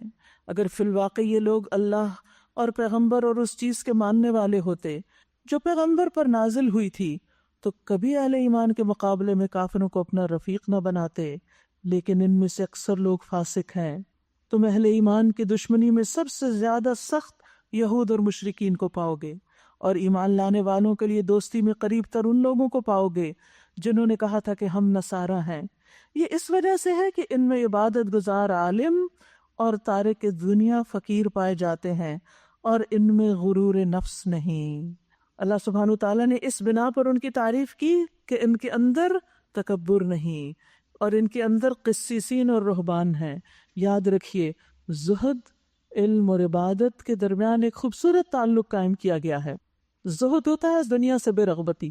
زہد کے ساتھ جب انسان علم اور عبادت کی طرف لگتا ہے تو دل کی سختی ختم ہو جاتی ہے اور انسان کے اندر سے شدت ختم ہو جاتی ہے، ورنہ بہت بڑے بڑے علم والے بعض اوقات انتہائی سخت مزاج دکھائی دیتے ہیں۔ آپ نے دیکھا ہوگا کہ جو علم بڑھتا سختی ان کی بڑھتی چلی جاتی، جتنا جتنا دین میں آتے اتنا اتنا اور سخت ہو جاتے ہیں۔ تو دین والوں کو نرمی کی ضرورت ہے، اسی کی اللہ سبحانہ تعالیٰ